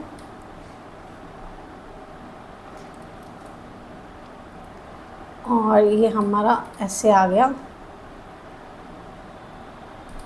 चले ठीक है आ जाएगा।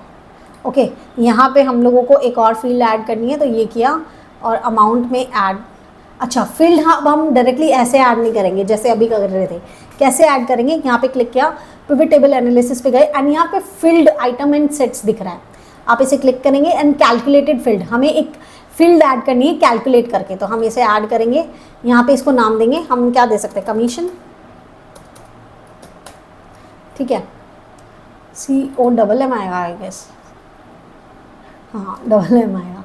ओके, ये बाद हम करेंगे equals to F parenthesis on, उसके बाद हम करेंगे अमाउंट को check, insert field greater than 50 lakh, comma 22426। Okay, वापस से अमाउंट चाहिए, इंसर्ट फील्ड किया, multiply by 10% and 0 parenthesis off किया, एंटर किया। तो देखिए यहाँ पे आपका कमीशन आ गया है, जिसका 50 लाख से कम था उन पे 0 आ गया और उससे ज़्यादा वाले ऑटोमेटिकली ऐड हो गए हैं। तो इस तरीके से आप डायरेक्टली वो कर सकते हैं। अब आपको ये फॉर्मूला चेक करना है, कुछ नहीं करना है, इस पर क्लिक करना है, इस पर जाना है, यहाँ पे लिस्ट फार्मूला पे जा सकते हैं, सॉल्व ऑर्डर पे लिस्ट फार्मूला पे जा सकते हैं, आपको ये फार्मूला विजिबल होने लग जाएगा। ओके, अभी हम अपनी पिवट टेबल पे जाएंगे। चलिए अब हम आगे बढ़ते हैं हमारी नेक्स्ट पिवट की तरफ, जहाँ पे हम लोगों ने अभी देखिए शो वैल्यू एज कर लिया, हम लोगों ने कैलकुलेटेड फील्ड कर लिया, ये बेसिक चीज़ें हम लोग यहाँ कर चुके हैं। ये बटन्स का मैं आपको बता चुकी हूँ, फील्ड लिस्ट बंद करने से ये लिस्ट बंद हो जाती है। अगर हमने बटन्स बंद किए तो देखिए अब कोई भी किसी भी तरीके का ड्रॉप डाउन नहीं आ रहा है। आप ऑन करें तो देखिए यहाँ पे ये माइनस वाला साइन आ गया है।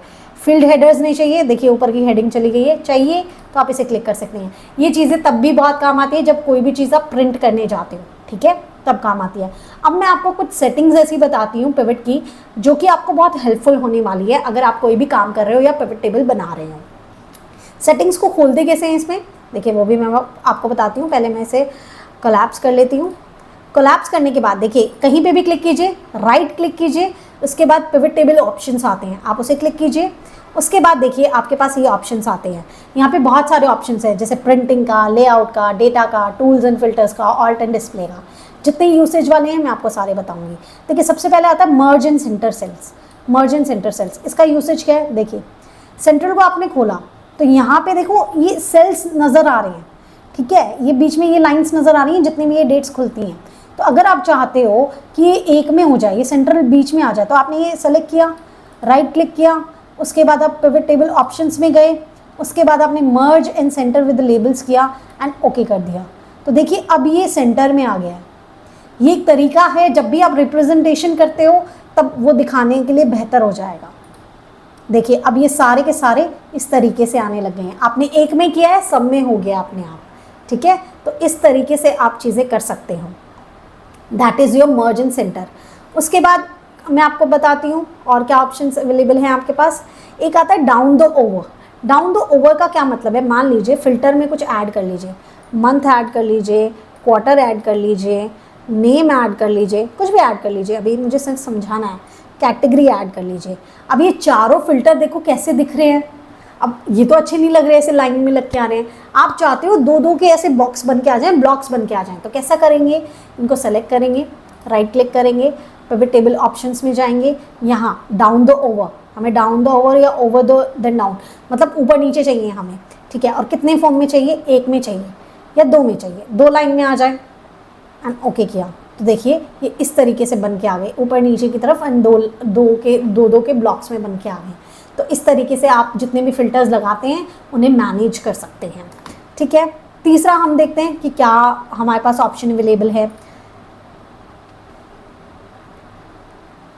एरर वैल्यूज़, अगर आप चाहते हैं कि अगर कहीं कोई एरर वैल्यू आए तो वहाँ पे कुछ पर्टिकुलर चीज़ लिख के आ जाए। मान लीजिए आपके सोर्स डेटा में कुछ एरर है और वो एरर अगर यहाँ पे पिवट टेबल में आता है या कुछ भी आता है तो यहाँ पे 0 लिख के आ जाए, तो आप डायरेक्टली यहाँ पे जो वैल्यू देंगे ना वो आपके एरर में लिख के आएगी। जैसे कि for error values, for empty cells show this, for error values आप 0 दिखाने लग जाओ। ओके, अभी क्या करते हैं, 4424 को सेंट्रल रीजन में हम मेन डेटा में जाते हैं। एक काम करते हैं हम ना, ये जो हमारा छोटा डेटा था, ये एग्जाम्पल वाला, इसमें करते हैं ये चीज़। तो आपने क्या किया, इसको सेलेक्ट किया, राइट क्लिक किया, पिवट टेबल ऑप्शंस में गए, बिकॉज यहाँ आपको ये चीज़ प्रूव करना ज़्यादा आसान हो जाएगा। 0 किया, एंटर कर दिया। अब एग्जाम्पल 2 में गए और यहाँ पे हम लोगों ने ना कुछ ऐसे ही कुछ भी वो कर दिया, इक्वल्स टू डिवाइड, ऐसे कुछ नहीं, कुछ भी ऐसे लिख दिया, ठीक है। पिवट में गए एंड आपने इसको रिफ्रेश किया तो देखिए यहाँ पे अब वो टेक्स्ट नहीं दिखा रहा, जस्ट बिकॉज उसे पता है ये टेक्स्ट वाली चीज़ थी, यहाँ पे टेक्स्ट लिख दिया गया है, तो अब ये यहाँ पे 0 दिखा रहा है रेदर देन योर टेक्स्ट। तो क्योंकि आपने उसको कह दिया था अगर कोई एरर होता है तो मुझे 0 दिखा देना, तो उसने 0 दिखा दिया। तो इस तरीके से आप कोई काम कर सकते हो, ठीक है। अब आप वहाँ पे जाके कोई अमाउंट लिख दो, इतना बड़ा अमाउंट, डेटा वैलिडेशन की यहाँ पे रेस्ट्रिक्शन है तो हम कुछ छोटा सा अमाउंट लिखेंगे, ठीक है। अब देखें पिवट में जाइए, इसमें जाइए, रिफ्रेश कर लीजिए, तो देखिए आपका अमाउंट आ गया है। ओके, नेक्स्ट हम ऑप्शन देखते हैं, क्या ऑप्शन अवेलेबल है हमारे पास। ऑटोफिट को ऑटोफिट हमेशा ऑन रखना चाहिए कि जब भी आप डेटा छोटा कर दें या बड़ा कर दें तो वो ऑटोफिट हो जाए। प्रिजर्व सेल्फ फॉर्मेटिंग, मतलब कोई फॉर्मेटिंग लगा रखी है तो वो प्रिजर्व करनी है, नहीं करनी है तो ओके रखो, वरना नहीं करो, उसमें कोई वो नहीं है। उसके बाद आपके पास आता है प्रिंटिंग का, तो प्रिंट, एक्सपैंड और कोलैप्स बटन क्या आप चाहते हैं। देखिए अभी इसको ना सिर्फ एक्सप्लोर कर रहे हैं, बिकॉज जो मेन काम था हम कर चुके हैं। देखिए प्रिंट और एक्सपेंड मतलब जितना भी, अगर आप प्रिंट कर रहे हो कोई डॉक्यूमेंट, उसके अंदर एक्सपैंड और कोलैप्स के बटन जो मैंने आपको प्लस माइनस दिखाए थे, वो चाहते हो तो ऑन कर लो, नहीं चाहते हो तो उसको रहने दो, ठीक है। अगर आप चाहते हो कि रॉ की जो लेबल्स हैं, जो हेडिंग है वो हर किसी पे रिपीट हो तो उसे ऑन कर लो, वरना हटा दो, ठीक है। उसके बाद आपके पास आता है टोटल्स एंड फिल्टर्स। तो अगर आप चाहते हो ग्रैंड टोटल, ये सब चीज़ें ना ये यहाँ से नहीं करनी, यहाँ से बिल्कुल नहीं करनी है, यहाँ से कंफ्यूज हो जाओगे। हमने डिज़ाइन में जाके देखा था, यहाँ पे सब टोटल मैंने आपको बताया था ना, टॉप में चाहिए, नहीं दिखाना है, आपने यहाँ से करना है, वहाँ से नहीं करना है, कंफ्यूज हो जाओगे। जो चीज़ हमारे पास ऊपर अवेलेबल है हम यहीं से ही करेंगे, जो चीज़ यहाँ हमें न ईजी तरीके से नहीं मिलती है उसके लिए हम पिवट टेबल ऑप्शंस में जाएंगे, अदरवाइज हम ऑप्शंस में नहीं जाएंगे, ठीक है। अब हम राइट क्लिक करेंगे, उसके बाद हम लोगों ने लेआउट फॉर्मेट देख लिया, डेटा देख लिया। अच्छा, refresh data when opening the file, ये आप ऑन कर सकते हो कि जब जब फाइल ओपन होगी तो वो ऑटोमेटिकली रिफ्रेश हो जाए। उसके बाद आता है डिस्प्ले। डिस्प्ले का मैंने आपको पहले भी बताया, एक तो क्लासिक पिवट टेबल मैंने आपको बताया था, पिवट टेबल अगर बनानी है तो क्लासिक पिवट टेबल यहाँ से बनती है, ओके। एक मैं आपको ये बता देती हूँ, शो कॉन्टेक्चुअल टूल टिप्स, ये वाला आपको बता देती हूँ। एक सॉर्टिंग का बताती हूँ। देखिए जब भी आप किसी पे जाते हो ऐसे करके, तो ये देखो एक डिटेल सी आ जाती है उसकी, एक बॉक्स सा बन के आता है और डिटेल आती है उसकी कि वो डेटा क्या बिलोंग करता है, क्या है क्या नहीं है। बट अगर आप वो नहीं चाहते हैं तो क्या करेंगे, राइट क्लिक करेंगे कि मतलब ये डिटेल ना आए, पिवट टेबल ऑप्शंस में जाएंगे, आप यहाँ टूल्स एंड फिल्टर्स में जाएंगे। देखिए अभी था हमारा डिस्प्ले में जाएंगे। डिस्प्ले में जाने के बाद आप क्या करेंगे, ये शो कॉन्टेक्चुअल टूल टिप्स को ऑफ कर देंगे। अब देखिए आप कहीं पे भी जाएं कुछ नहीं आ रहा, कुछ भी नहीं आ रहा, तो अब आपने क्योंकि उसको हटा दिया तो अब कुछ भी नहीं आएगा, ठीक है। आप जैसे ही उसे ऑन करेंगे वो आ जाएगा, आप ऑन कर लीजिए। उसके बाद मैं आपको बताती हूँ क्लासिक पिवट टेबल मैंने आपको बता दिया। सॉर्टिंग, देखिए अभी हमने क्या हुआ है, सॉर्ट इन डेटा सोर्स ऑर्डर।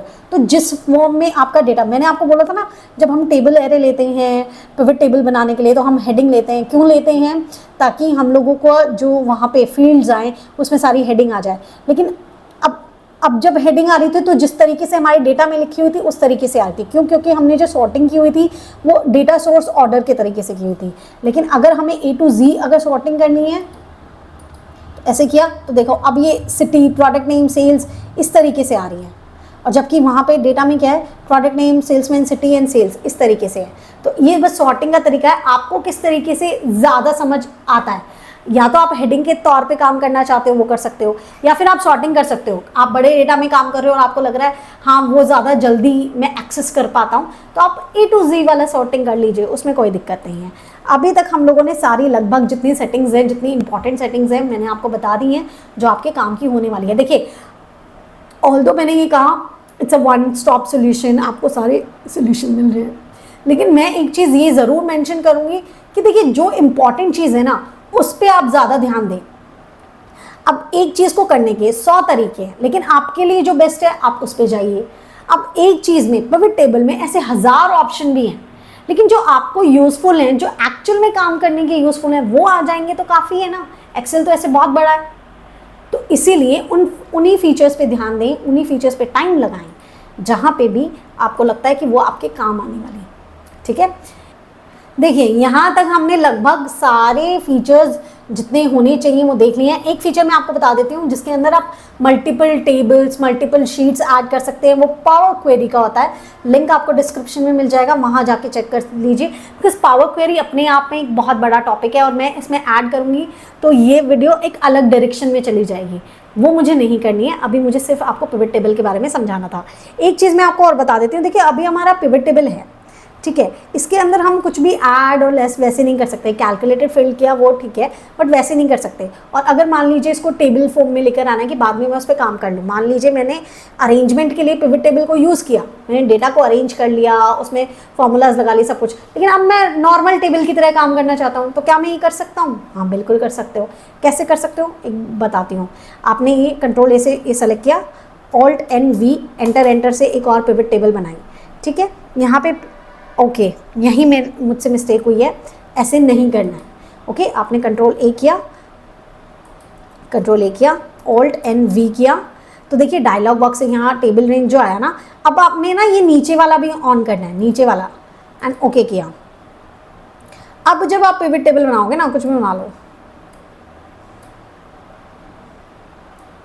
आपने ऐसे कुछ बना लिया, इसको क्लिक कर लिया, डिज़ाइन में चले गए, रिपोर्ट में टैबुलर फॉर्म में आ गए हो, इस तरीके से आपने एक पिवट बना लिया। मैं थोड़ा जूम कर देती हूँ, इस तरीके से आपने एक पिवट टेबल बना लिया है, ठीक है। अब लेकिन ये तो पिवट है, आपने सारा इसमें जितनी जो चीज़ें फॉर्मेटिंग करनी थी सब कुछ करना था, कर लिया, लेकिन अब तो ये पिवट है, तो अब क्या करेंगे, अब देखिए जो ये ऑप्शन था ना, ये पहले अवेलेबल नहीं था। मैं आपको मेन पिवट में दिखाती हूँ।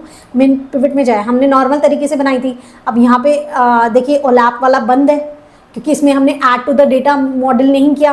लेकिन अभी जो मैंने नई पिवट बनाई, इसमें मैंने किया है, तो देखो ओलैप टूल ऑन हो गया है। आप उसे क्लिक कीजिए, कन्वर्ट टू फॉर्मूलाज कीजिए, तो देखिए ये ऑटोमेटिकली कन्वर्ट हो गई है, जैसे कोई नॉर्मल आपकी टेबल होती है। अब आप इस पर कुछ भी काम कीजिए, जैसे नॉर्मल डेटा होता है ना, अब आपका नॉर्मल डेटा हो गया, आपका कोई फील्ड नहीं आ रही, कुछ नहीं ऑन हो रहा, एंड हर जगह एक फॉर्मूला लग के आ गया है, और अब आप कुछ भी काम कर सकते हैं। तो ये एक तरीका होता है कि अगर हम चाहते हैं कि बाद में हम उसे नॉर्मल टेबल में कन्वर्ट कर लें, तो आप डायरेक्टली इस तरीके से करते हैं, ओलैप टूल का यूज़ करके, जो कि आपको कहता है कि कन्वर्ट टू फॉर्मूलाज में सारी चीज़ों को कन्वर्ट करके आपको दे देता है, ठीक है। अब हम अपनी मेन पिवट को देख लेते हैं एक बार के लिए। मेन पिवट में हम लोगों ने क्या किया था, कैटेगरी को ऐड किया था, प्रोडक्ट नेम को ऐड किया था, क्वार्टर को ऐड किया था। हम चाहें तो बहुत सारी चीज़ें इसमें ऐड कर सकते हैं। It's totally depend on your creativity कि आपको क्या चीज़ें ऐड करनी है, आप यहाँ पे ऐड करते हुए जाइए, ठीक है। नीचे आप चाहें तो चार्ट इंसर्ट कर सकते हैं। मेरा माना जाए कि देखिए सारे चार्ट्स इंसर्ट करने के लिए वो आपको ऑप्शन नहीं देता। Go for the bar chart instead of the column chart. क्यों, आपको रीज़न बताती हूँ। जब भी हम लोग कॉलम चार्ट करते हैं ना, क्योंकि हमारे पास हेडिंग्स बहुत सारी होती हैं, हमने ये किया, पिवट टेबल एनालिसिस पे गए, पिवट चार्ट पे गए, एंड ये कॉलम चार्ट है, ठीक है। कॉलम चार्ट आ रहा है, अभी इसको माइनस कर देते हैं ताकि थोड़ा बेहतर दिखे। इसको हम करेंगे बंद, इसको हम लाएंगे नीचे की तरफ, एंड हियर वी गो। देखिए ये आपका चार्ट है, पीछे चल रहा है, हम यहाँ से प्लस माइनस कर सकते हैं, तो हम यहीं देखेंगे, ओके। अभी ये ऐसे है, आपने प्लस किया तो देखिए अब ये इस तरीके से आने लग गई, आपकी हेडिंग्स ये इस तरीके से आने लगे, थोड़ा मतलब कंजस्टेड होने लग जाता है। एक तो आप यहाँ से ना एक्सेस हटा सकते हो कि मुझे एक्सेस नहीं देखना, मुझे सिर्फ ये देखना है। चार्ट टाइटल हटा सकते हो, आपको पता है कि चार्ट टाइटल क्या चल रहा है। ग्रिड लाइन हटा सकते हो ताकि आप डायरेक्टली देख लो कि कौन सा क्या है, या ग्रिड लाइन चाहिए तो ग्रिड लाइन रख सकते हो, एक थोड़ा अंदाज़ा हो जाता है कौन सा वाला बार ऊपर की तरफ है। लेजेंड्स हटा सकते हो, लेजेंड्स आपने हटा लिए क्योंकि टोटल ही आ रहा है सभी का, ठीक है। और कुछ आपने ऐड किया ही नहीं हुआ। डेटा लेवल ऐड करना चाहो तो अभी तो ठीक है, लेकिन जैसे जैसे प्लस करते जाएंगे तो डेटा लेवल बहुत ही कंजस्टेड दिखने लग जाता है, तो डेटा लेवल ऑन नहीं करना है, ठीक है। ये कर लिया। अब मान लीजिए अब इसकी जगह पे ही अब मैं प्लस करती हूँ, तो देखिए ये कंजस्टेड होने शुरू हो जाएगा, कंजस्टेड होना शुरू हो गया है। हमें एक्सेस टाइटल तो चाहिए था,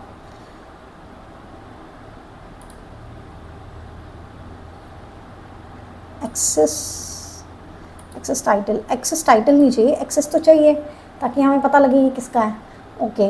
तो हमने एक्सेस ऑन किया तो ये इस तरीके से आने लग गया। अब मैं इसका चार्ट टाइप चेंज करती हूँ यहाँ से, एंड हम लोगों ने इसको बार चार्ट लिया है सेम सिनेरियो में, तो देखिए एक बेहतर रिप्रेजेंटेशन आएगी। Q1 Q2 within this minus किया तो ये देखिए बहुत आसानी से, वहाँ पे हेडिंग्स कट रही थी तो आप इस पे जा सकते हो, वरना पाई चार्ट के लिए जा सकते हो। जैसा आपको ठीक लगता है वैसे करो। मेरा मानना यही है, एक में सब कुछ ऐड नहीं करते हैं, एक में करने में फिर आपको देखने में भी, चार्ट विजुअलाइजेशन में भी दिक्कत आती है। तो जैसे हमने कैटेगरी की अलग बनाई थी, रीजन की अलग बनाई थी, आप ऐसे अलग अलग बना के भी सारे काम कर सकते हो। So this is it for the pivot table. आप लोगों को कहीं पर भी कोई डाउट लगता है तो please let me know in the comment section. जितना ज़्यादा क्लियर करके मैं चलना चाहती थी, मैंने कोशिश पूरी की है कि मैं उतना क्लियर करके चलूँ, आपको हर एक चीज़ बता के चलूँ, एंड जितना अच्छे से मैं एक्सप्लेन कर सकती थी मैं उतना करके चलूँ। लेकिन फिर भी अगर कहीं पे भी कोई डाउट लगता है, कहीं पे भी लगता है कि मैम ये चीज़ रह गई है, ये तो जाननी है, तो please let me know in the comment section, and thank you. तो फाइनली अगर आप वीडियो के इस पड़ाव तक आ गए हैं तो मैं ये कह सकती हूँ कि अब आप पिवट टेबल में मास्टर हो गए हैं। पिवट टेबल के बारे में जितने ऑप्शंस हैं, जितनी भी चीज़ें हैं, अब आपको डेफिनेटली आती होगी। तो मेरा आपसे बस एक छोटी सी गुजारिश है कि आप अपना फीडबैक ज़रूर दीजिएगा, बिकॉज वो मुझे हेल्प करती हैं ये जानने के लिए कि जो भी इन्फॉर्मेशन मैं आप तक डिलीवर कर रही हूँ वो आप तक सही तरीके से पहुँच रहा है या नहीं। और इसी तरीके से मेरे साथ जुड़े रहिएगा। धीरे धीरे बहुत सारी वीडियोस इसी तरीके से आती रहेंगी, हम फिर से मिलते रहेंगे। और एक चीज़ जो मैं हमेशा कहती हूँ, अपा फिर मिलेंगे।